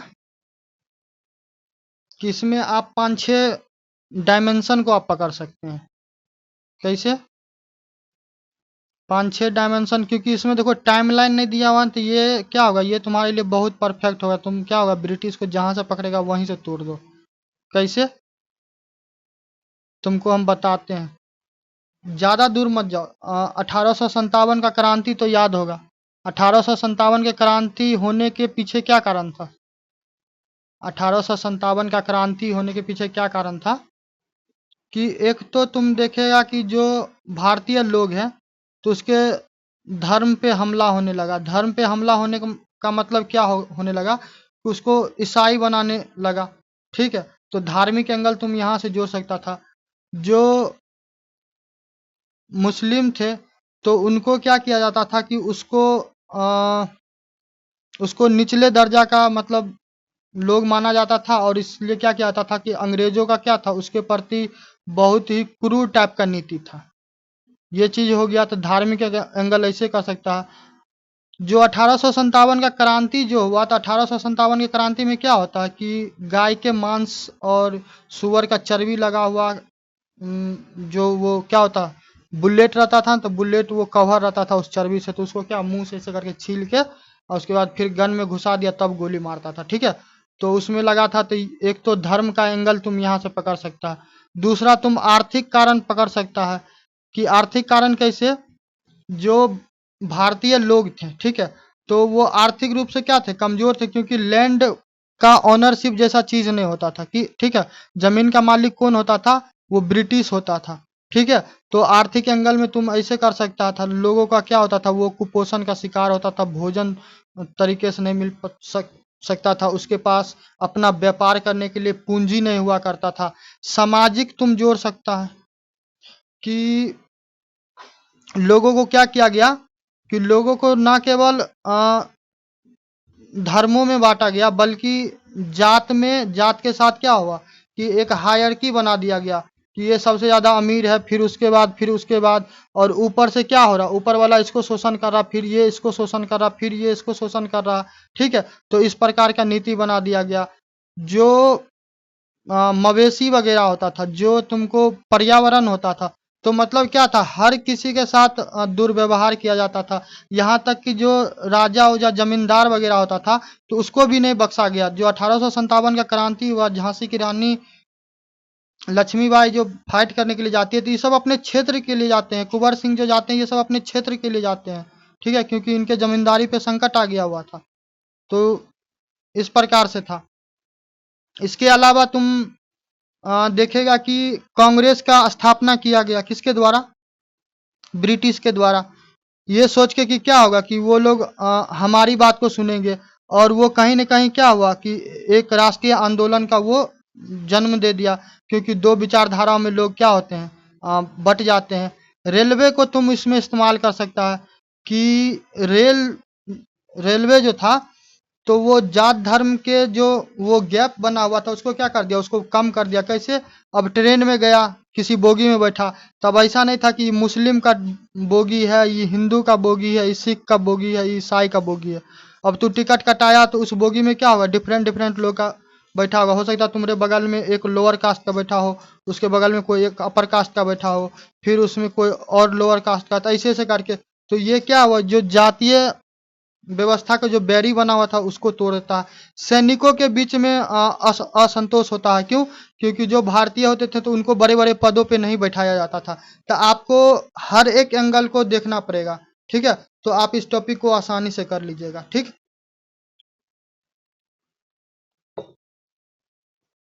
करके देखना, हो जाएगा, कोई इसमें समस्या नहीं। हम बोल रहे हैं ना, जैसे तुमको सिर्फ इतना थोड़ा सा विचार करके देखना।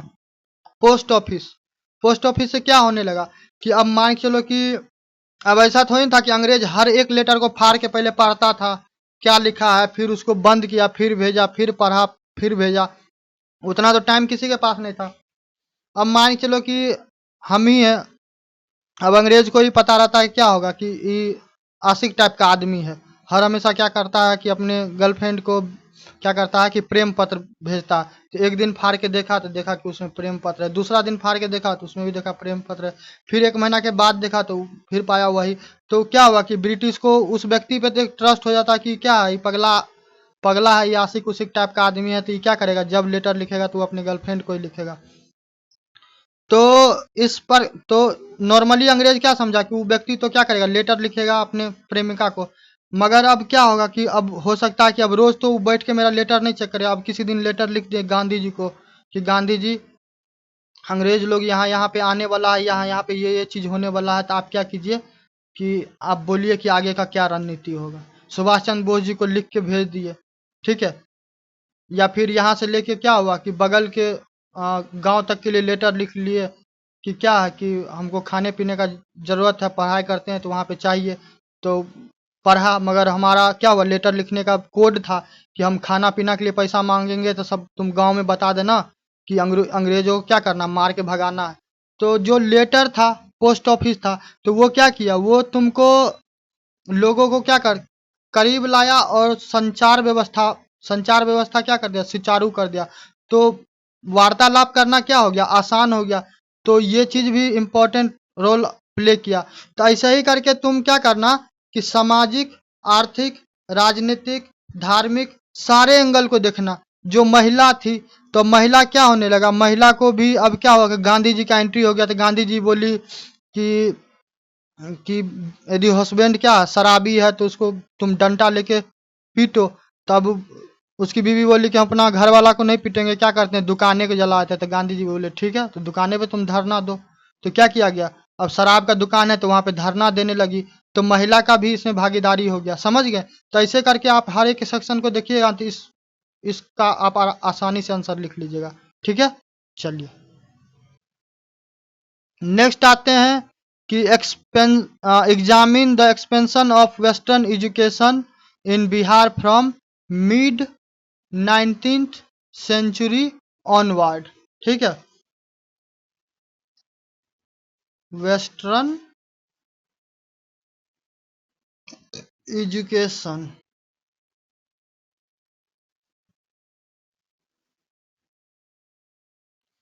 इन Bihar mid 19th century onward.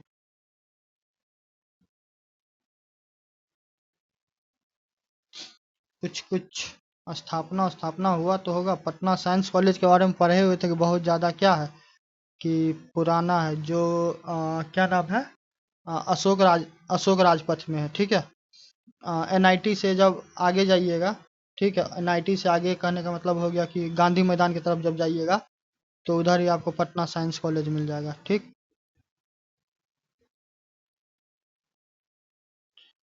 Patna college.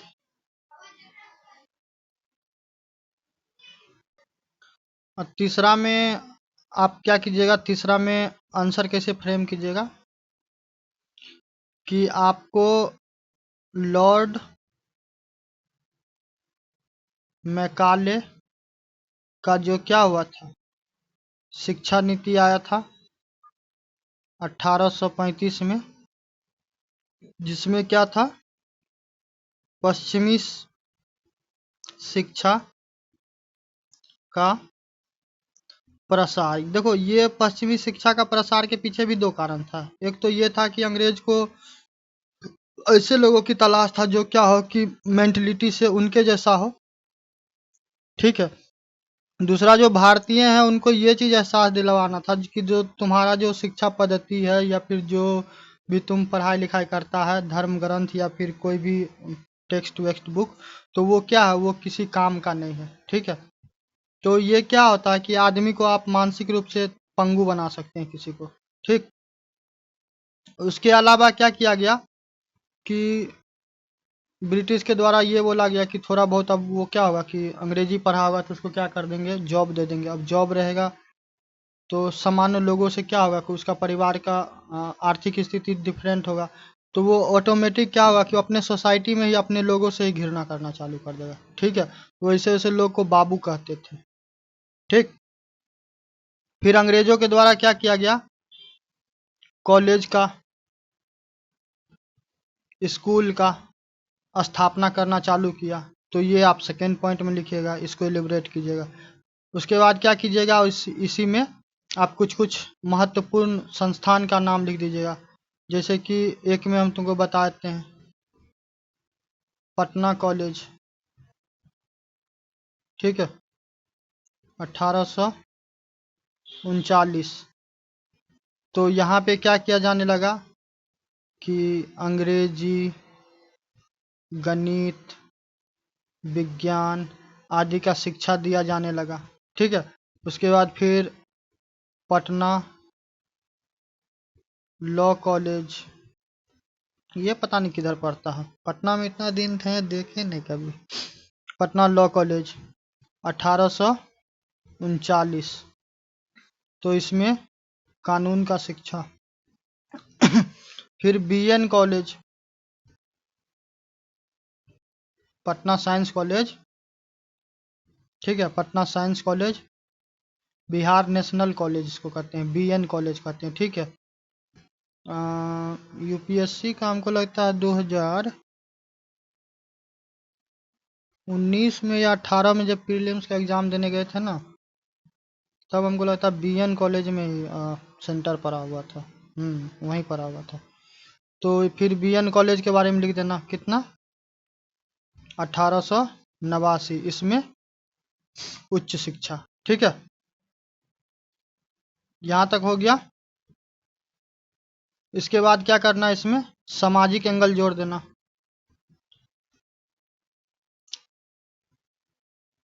सामाजिक प्रभाव। ठीक है,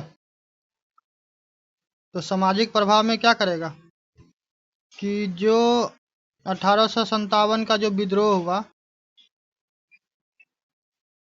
तो उसमें क्या हुआ, ये जो बाबू टाइप का लोग था, बोले ना, जो थोड़ा बहुत पढ़ा लिखा था उस टाइम में, तो वो क्या हुआ कि वो आंदोलन का विरोध करने लगा।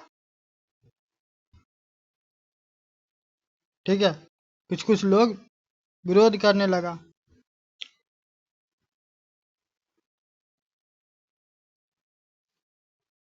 कुछ कुछ लोग थे, तो अब क्या हुआ कि उनको समझ में आया, तो वो क्या किए कि वो भाग भी लिए। तो दो सेक्शन क्रिएट कर दिया हुआ था। ठीक है, बाद में यही लोग ज़्यादा पढ़ लिख गए, ज़्यादा समझदार हो गए, तो फिर क्या होता है, इनके द्वारा ही भारतीय राष्ट्रीय आंदोलन में ये नेतृत्व करके नेता भी बन के उभरे। तो कमाल का मतलब स्थिति वो ब्रिटिश कर दिया हुआ था। ठीक है, तो सामाजिक प्रभाव कर लेना। सामाजिक के बाद क्या करेगा, राजनीतिक। राजनीतिक प्रभाव, तो राजनीतिक प्रभाव में क्या लिखेगा, थोड़ा ठहर जाओ, अभी जो बताएं वो राजनीतिक प्रभाव था। सामाजिक प्रभाव फिर से सुनो, वही तो हम कहें, सामाजिक प्रभाव। सामाजिक प्रभाव में क्या होता है कि पश्चिमी शिक्षा का तो प्रचार होता है। ठीक है, तो एक नया वर्ग का उदय होता है। ठीक है, उसके बाद समाज में क्या होता है, समाज में सुधार आंदोलन होता है। अब जो बुद्धिजीवी व्यक्ति होगा, तो सोसाइटी में कुछ ऐसा चीज चल रहा होगा तो उसका विरोध करेगा। फिर क्या होता है कि जो ये जातिवाद होता है, सती प्रथा होता है, ठीक है, बाल विवाह होता है, अब इस सब के विरुद्ध में क्या होने लगा, आवाज उठाया जाने लगा। तो जो परंपरा बना हुआ था हिंदू समाज में भी, तो वो कहीं ना कहीं क्या हो रहा था कि ब्रिटिश के द्वारा प्रभावित हो रहा था। तो परिवर्तन किसी को पसंद नहीं होता। ठीक है, परिवर्तन जब भी लागा तो महाभारत होगा, और वहां पे क्या होता है कि पूरा कुरुक्षेत्र का भूमि बना देता, पूरा ब्लड ब्लड हो जाता है। ठीक है, तो परिवर्तन इतना आसानी से नहीं मिलता है। बिहार में क्या हुआ, बिहार में तुमको राष्ट्रवाद और आधुनिक विचारधारा क्या होता है, उत्पन्न होता है। ठीक है, तो ये कर लीजिएगा।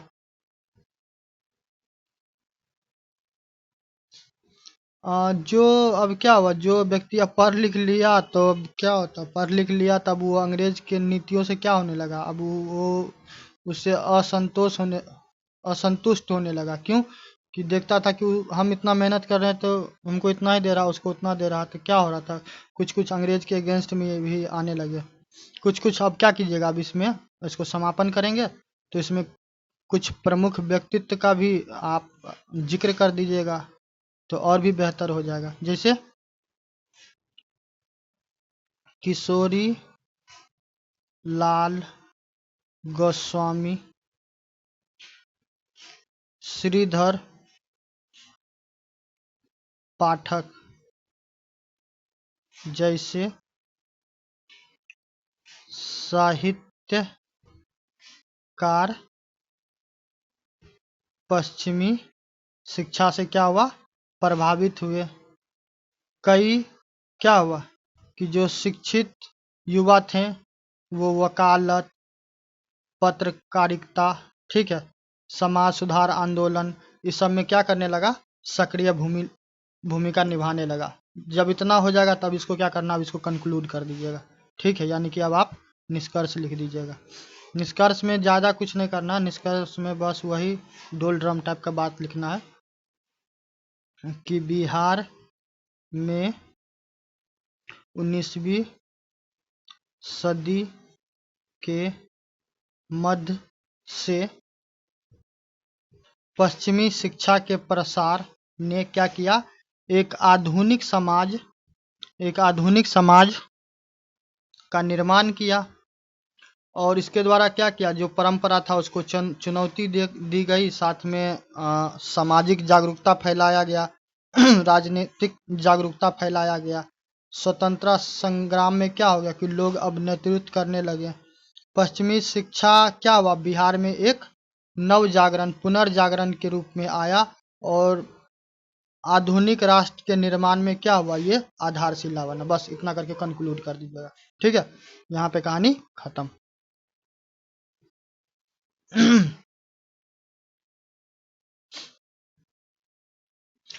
ये इस पे स्वयं से लिखना। किस पे? डिस्कस द क्या है, discuss the direction and unity and कोalition politics of opposition party after the defeat of आम आदमी पार्टी इन दिल्ली असेंबली 2025। तो आप लोगों को पता है कि केजरीवाल जब जेल चले गए तो उनकी वाइफ थी आतिशी मरलेना, तो वो सीएम बनती है। फिर आपको चुनाव होता है तो चुनाव के बाद रेखा गुप्ता बनती है। तो सो कॉल्ड I.N.D.I.A इंडिया, इस प्रकार का जो इंडिया टाइप का जो कोई गठबंधन पार्टी है, तो उसमें डिफरेंट डिफरेंट पार्टी है। तब क्या अब उन लोगों को भी वापस में भी क्या होता है कि एक म्यूचुअल अंडरस्टैंडिंग नहीं है। ठीक है, तो म्यूचुअल अंडरस्टैंडिंग नहीं है और एक तरफ कहने के लिए तो आदमी क्या कहता है, कहने के लिए आपको बीजेपी कहता है। ठीक है, कि नॉर्मली बात होता है तो क्या कहता है, कि नॉर्मली बात होता है तो बोलता है BJP versus Indian national Congress, यानी कि कांग्रेस, मगर वास्तव में ऐसा नहीं है। ये बीजेपी है क्या, एनडीए, और ये कांग्रेस क्या है, यूपीए, ये अलायंस है। ठीक है, उसके अलावा एक नया अब ये हुआ कि I.N.D.I.A। तो क्या होता कि इस सब के प्रयास करने के बावजूद भी क्या हुआ कि ये एनडीए नहीं कहिए, ये बीजेपी अकेला, ये अकेला क्या हुआ कि दिल्ली में बाजी मार लिया। तो इसमें आपको क्या करना है कि आपको एक तो ये बताना है कि दिल्ली का जो चुनाव हुआ तो उसमें आम आदमी पार्टी का जब हार होता है, हार हो गया, तो उसके बाद जो विपक्षी दल है एकजुट और संगठित का राजनीति की दिशा में चर्चा कीजिए। यानी कि उसको अब भविष्य में अब मान चलो कि चुनाव लड़ना, तो उसमें क्या करना पड़ेगा कि क्या करे कि ये लोग जीत पाए। तो उसके लिए सिंपल सा है भाई, पॉलिटिक्स करना है। पॉलिटिक्स कैसे करना है, अब ऐसे सिर्फ जिंदाबाद मुर्दाबाद से काम नहीं चलेगा, क्योंकि हम लोग सवाल क्या होगा, एग्जाम में लिख रहे थे वहाँ पे ऐसे थोड़ी ना होगा कि फलना जिंदाबाद चिलना मुर्दाबाद, ऐसे नहीं होगा। वहाँ पे आपको क्या करना कि आपको अब जैसे कि मान के चलो कि नाम ले रहे हैं, ठीक है, कि जैसे कि आम आदमी पार्टी मान चलो कि उसका मन हुआ कि हम वापस रिटर्न आके हम फिर से राज करें, ठीक है, तब उसके लिए क्या करना पड़ेगा, अब उसके लिए उसको चुनाव लड़ना पड़ेगा और फिर बीजेपी पार्टी को हराना पड़ेगा। और बीजेपी पार्टी को नहीं हरा पाएगा तो क्या होगा, फिर बीजेपी पार्टी जीत जाएगी, फिर वो सरकार में आ जाएगी, समझ गया। तो अब मान के चलो कि केजरीवाल अगले बार चुनाव लड़ता है, तो उनके द्वारा क्या किया जाता है कि बीजेपी को हराना था। अब हराने के लिए उसके पास क्या, ऐसा थोड़ी ना कि बोला भाई हार जाओ, तो ऐसा नहीं होगा। अब उसके लिए क्या करेगा वो कि दिल्ली में शिक्षा का क्या स्थिति है उसको पकड़ेगा, स्वास्थ्य का क्या स्थिति है उसको पकड़ेगा, स्पेसिफिक हो जाएगा तो दिल्ली में क्या है, वायु प्रदूषण, तो इस चीज पे मुद्दा बना सकता है। ट्रैफिक है, ठीक है, यातायात, यातायात, तो ये सब मुद्दा है जिस पे क्या कर सकता है, पब्लिक को बोलेगा देखो भाई तो बोल रहा था कि हम आएंगे तो ये करेंगे। बिजली हो गया, इंफ्रास्ट्रक्चर, अवसंरचना, तो इन सारे मुद्दा पे क्या करेगा, वो घेरेगा। अब क्या होगा कि जो अभी रेखा जी मुख्यमंत्री हैं दिल्ली के, तो उनको घेरा जाएगा। तो क्या होगा, क्या बोलेगी कि देखो भाई हम वर्ल्ड क्लास का क्या किए हैं, स्कूल बना दिए हैं, मस्त प्रधानमंत्री जन आरोग्य के तहत क्या हो रहा है कि ये स्वास्थ्य का पूरा व्यवस्था करवा दिए।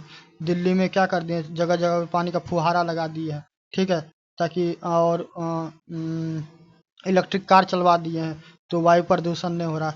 ट्रैफिक के लिए क्या किया, रोबोट को खड़ा करवा दिए हैं, वो कायदे से क्या हो रहा, ट्रैफिक रूल को करवा रहा था, जाम उम नहीं लग रहा। चारों तरफ क्या होगा, रोड वोड बना दिए हैं, बिजली मस्त जा रहा। तो इन सारे मुद्दा पे क्या करेगा, पार्टी को घेरना पड़ेगा, ठीक। चलिए, और जो विपक्ष होगा अब उसको क्या करना पड़ेगा कि रणनीति बनाना पड़ेगा कि भाई क्या करें कि इस पार्टी को हराएं, उसका क्या कमजोरी है, ठीक है। चलिए, दूसरा है रसिया यूक्रेन वार। तो कितना बार हम पढ़ाएं, कितना बार बोले हैं, ठीक है। सीधा रसिया यूक्रेन वार का क्या हो गया, 3 साल हो गया है, तो इस पे प्रकाश डालिए, cause of this war and discuss its effects on the world. तो काउज क्या है कि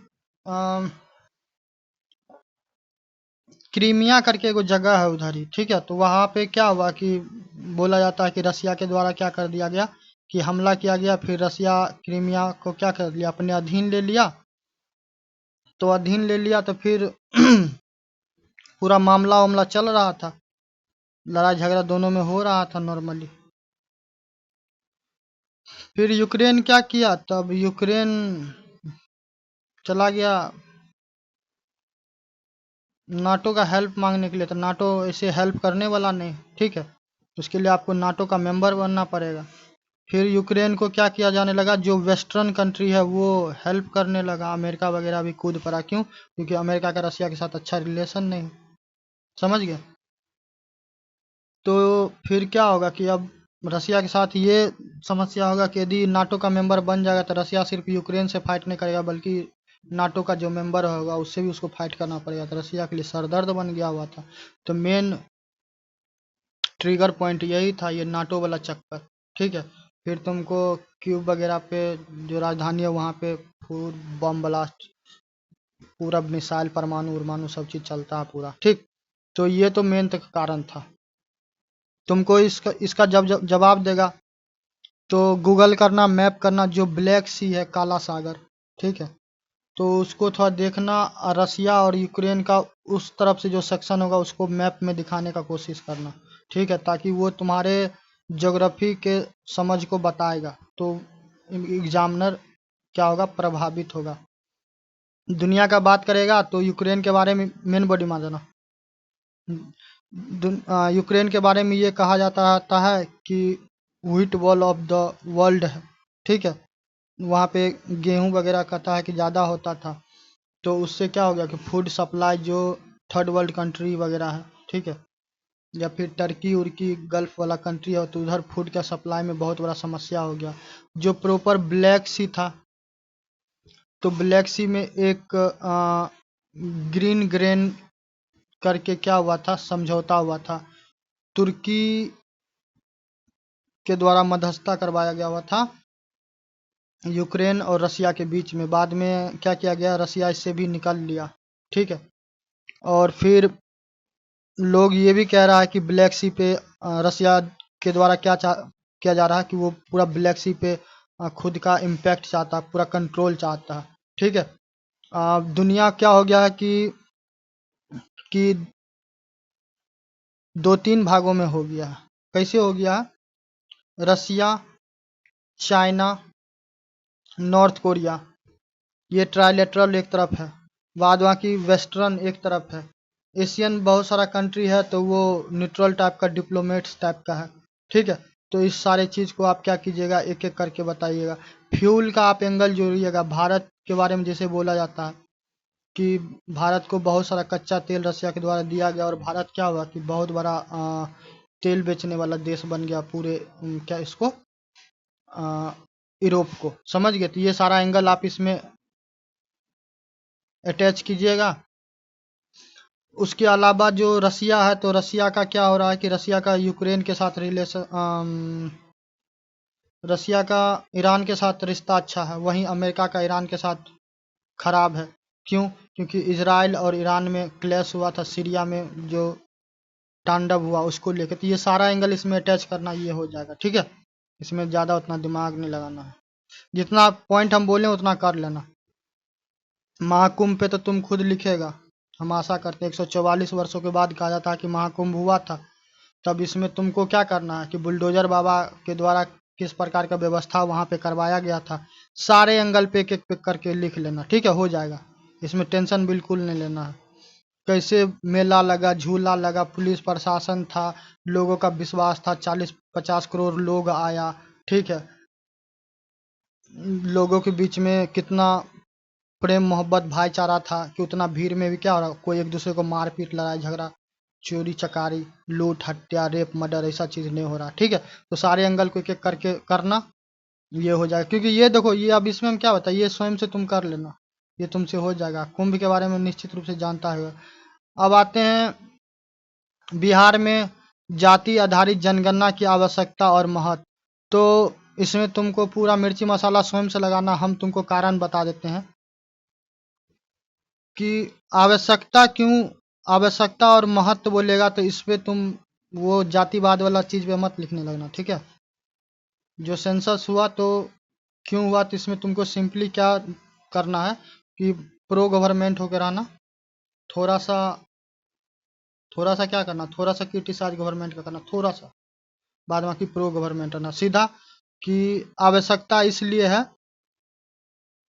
कि जो समाज है, समाज में क्या है कि जितने भी वर्ग के लोग हैं, ठीक है, तो उनको जीवन के मुख्य धारा में लाने के लिए सरकार के पास क्या होगा, सरकार के पास जानकारी होना आवश्यक है कि वो शैक्षणिक रूप से कितना आगे हैं, आर्थिक रूप से कितना मजबूत हैं, धार्मिक तौर पे वो कितना क्या हो, वो अपने धर्म को वो कर पाते हैं, प्रैक्टिस कर पाते हैं। उनका राजनीतिक रूप से वो कमज़ोर हैं या नहीं है, महिलाओं का कितना क्या है कि उसमें राजनीति में उनका इन्वॉल्वमेंट है, ठीक है। तो ये सारा आवश्यकता हो जाएगा, ठीक। महत्व क्यों, जब ये सारा जानकारी हो जाएगा तो क्या होगा कि उन सब के लिए गवर्नमेंट डिफरेंट डिफरेंट टाइप का क्या करेगी, उसके लिए योजना लाएगी। जैसे कि महिलाओं के लिए बजट में क्या किया गया, पिंक बस, पिंक टॉयलेट करके हुआ, वो किया गया। बस परिचालन व्यवस्था लाया गया, मोबाइल ऑन जिम करके लाया गया। तो ये सारा योजना क्या करेगी, गवर्नमेंट बनाएगी। जैसे कि मुख्यमंत्री कन्या समर्थन योजना है, ठीक है। तो इस प्रकार करके क्या कीजिएगा, थोड़ा थोड़ा योजनाओं को शामिल कर करके क्या कीजिएगा, इसको फिनिश कर लीजिएगा, ठीक है। इसमें ज़्यादा चीज़ नहीं, आपको इतना पे करना है। चलिए नेक्स्ट आते हैं, ये अमेरिका का, तो इस पे तो दम भर लिखना। डोनाल्ड ट्रंप कैसा डोल ड्रम है, अब इस कहने की आवश्यकता नहीं। ये अबे किया था, ये पूर्व में भी जब 2017 में था तो उसी टाइम में क्या हुआ कि पेरिस क्लाइमेट से निकल गया। तो पर्यावरण को लेके क्या है, इसको चिंता नहीं है, दुनिया जाए बाहर में, इसको कोई मतलब नहीं है। दुनिया का नेता बनने का बात कहेगा तो ये स्वार्थी टाइप का आदमी, इसको अपने स्वार्थ से मतलब है। ठीक है, कि अपने अर्थव्यवस्था के कारण ही क्या बोला कि हमको अपना अर्थव्यवस्था खराब हो जाएगा, नुकसान होगा, इसलिए हम पेरिस क्लाइमेट से क्या कर रहे हैं, निकल रहे हैं। यूक्रेन, रसिया यूक्रेन वार हो रहा था, क्या कर रहा कि यूक्रेन को हेल्प कर रहा, काहे, ताकि ये अपना सामान बेच सके, गोला बारूद, इंटरनेट, फलना चिलना। जो तुमको ईरान का फिलिस्तीन के साथ लड़ाई हो रहा है, तो उसमें इजराइल इजराइल का फिलिस्तीन के साथ, तो इजराइल का हेल्प करता है, क्यों, क्योंकि इजराइल का जो लोग होता है ना, जूस, वो जो अमेरिका में रहता है, वो उसके बारे में कहता है वो इतना ज़्यादा पावरफुल होता है कि वो वहाँ के इलेक्शन को इम्पेक्ट कर सकता है। ठीक है, तो वो अपने स्वार्थ के लिए क्या हो रहा कि ना सही देख रहा ना गलत देख रहा, बस एक तरफा होके क्या कर रहा, किसी का मदद कर रहा। तो ऐसे करके इसका 5 गो 10 गो चीज देखना। अब भारत के साथ आज इंडिया इंडिया चिल्ला रहा है। 1971 वाला टाइम होता था, जब क्या होता था कि भारत को यूएस से आता था कि पूरा एकदम तबाही कर देंगे। ठीक है, भारत पे क्या हो रहा है कि भारत पे बहुत सारा चीज़ों पे क्या कर दिया, कहीं कहीं पे टैरिफ कम कर दिया गया, कहीं कहीं पे टैरिफ लगाया गया। भारत और अमेरिका का सिपरी के सिपरी रिपोर्ट है, तो उसमें आर्म्स का बात करेगा तो सेकेंड या थर्ड अमेरिका है जो सबसे ज़्यादा आर्म्स वगैरह भारत को बेचता है। तो ये सारा एंगल इसमें क्या करना, इंक्लूड कर लेना। ठीक है, सांस्कृतिक भी थोड़ा कर लेना कि दीपावली वगैरह मनाया जाता है, तो उस पे क्या होता है कि जो व्हाइट हाउस है वहाँ पे भी दीप वगैरह जलाया जाता है, वहाँ पे राष्ट्रीय छुट्टी टाइप का चीज़ होता है। ठीक, तो इस प्रकार के एंगल को तुम अटैच कर लेना। थोड़ा रेमिटेंस का बात कर लेना कि प्रवासी भारतीय के बारे में एक चीज़ और अटैच कर लेना, थोड़ा कर लेना भारत के बारे में भी, और दुनिया के देशों के साथ कैसे इसका रिश्ता है। ठीक है, जिस जिस देश के साथ जैसा जैसा रिश्ता, वो सारा चीज़ इसमें अटैच करना, उसका करेक्टर तो ऐसे ही साफ नज़र आ जाएगा, धुआं धुआं पानी पानी हो जाएगा। ठीक है, चलो। यूसीसी, तो इस पे तो हम करेंट अफेयर पे भाई दम भर पढ़ाएं, तो तुमको इसमें कुछ नहीं करना है, इसमें उतना हम ज़्यादा बोलेंगे नहीं। कहीं पे भी तुम डीपीएसपी किसी से पढ़ा होगा, किसी से भी, हमसे तो नहीं है पढ़ा होगा क्योंकि हमारा चैनल नया है, किसी से पढ़ा होगा तो वो तुमको यूसीसी पढ़ाया होगा, आर्टिकल 44। तो सिंपली तुम 44 क्या है तुम उसको एक्सप्लेन कर देना।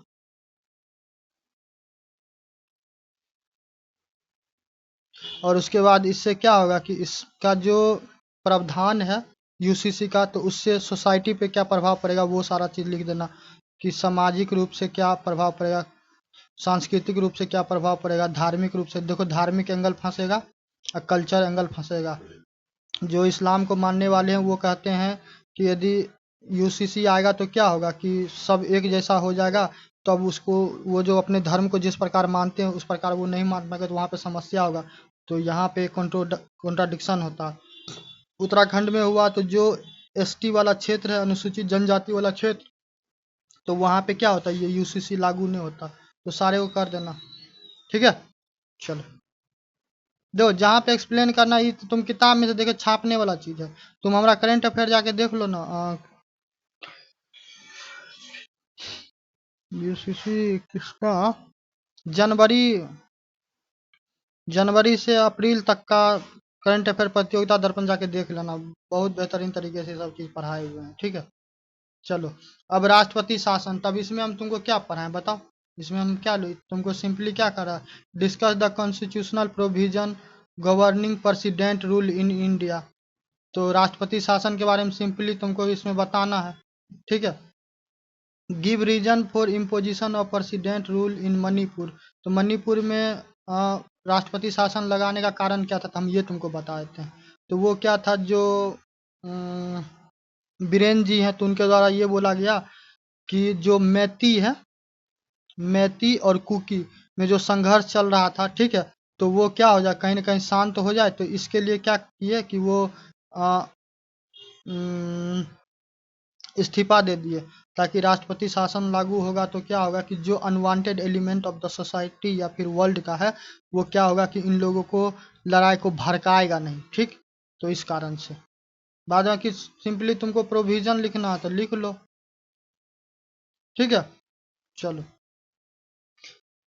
वन नेशन वन इलेक्शन, तो राष्ट्रपति रामनाथ कोविंद जी की अध्यक्षता में एक समिति का गठन किया गया। फिर क्या हुआ कि उनके द्वारा रिपोर्ट पेश किया गया। अब बिल जब क्या होगा कि पास हो जाएगा तो वन नेशन वन इलेक्शन हो जाएगा, तब तुमको क्या करना है।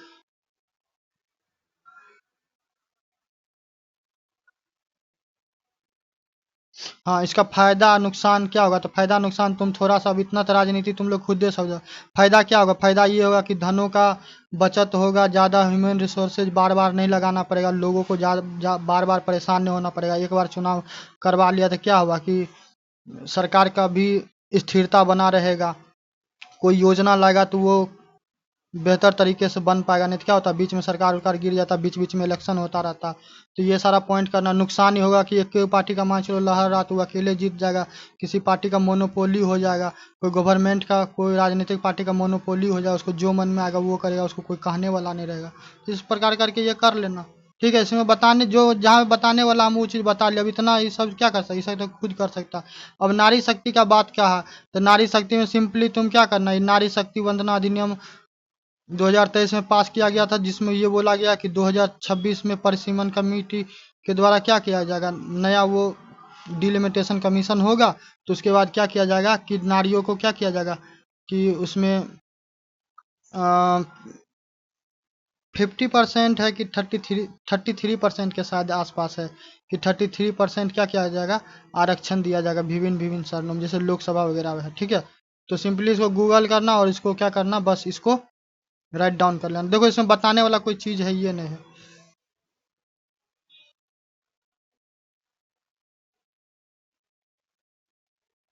हाँ, इसमें एक चीज़ हम बता देते हैं कि ये बोला है कि भारतीय समाज में होने वाले सामाजिक, आर्थिक, राजनीतिक परिवर्तनों का विश्लेषण कीजिए। तो इतना तो आप स्वयं से कीजिएगा ना, कैसे विश्लेषण कीजिएगा।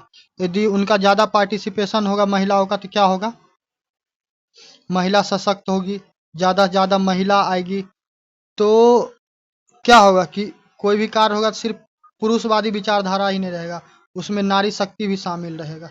ठीक है, तो महिलाओं को ज़्यादा, महिलाओं को क्या होगा, घर से निकलने का मौका मिलेगा, तो वीमेन एम्पावरमेंट होगा। ठीक है, घर का भी आर्थिक स्थिति अच्छा होगा क्योंकि वो अर्न कर पाएगी। ठीक है, पॉलिटिक्स का बात करेगा तो रवांडा में क्या होता है कि रवांडा में सबसे ज़्यादा पार्टिसिपेशन रेट है वीमेंस का। भारत का स्थिति डमाडोल है पाकिस्तान से भी। ठीक है, तो इतना कम महिला अपने देश में राजनीति में है। ठीक, तो कर लीजिएगा।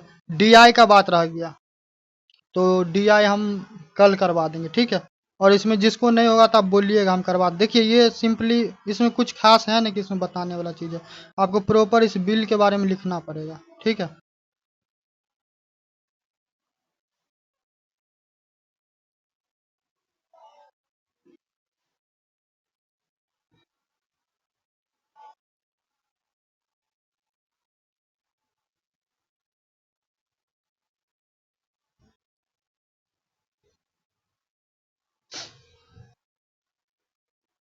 हाँ बोले ना, 33% आरक्षण का बात है संसद और विधानसभा में। ठीक है, वही है, महिला सशक्तिकरण का बात है।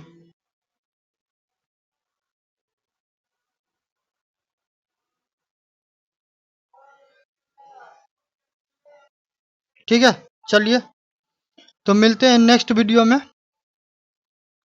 डीआई के साथ। बाकी आप लोगों को वीडियो पसंद आए तो वीडियो को लाइक कीजिएगा और चैनल को निश्चित रूप से सब्सक्राइब कीजिए। ठीक है, चैनल सब्सक्राइब जितना ज़्यादा कीजिएगा, यहाँ पे से क्या होगा, आप लोग को उतना बेनिफिट होगा क्योंकि यहाँ पे कंटेंट उतना ज़्यादा होगा, उतना बेहतरीन तरीके से हम आप लोगों को करवाएंगे। ठीक है, जय हिंद, जय भारत। मिलते हैं नेक्स्ट वीडियो में।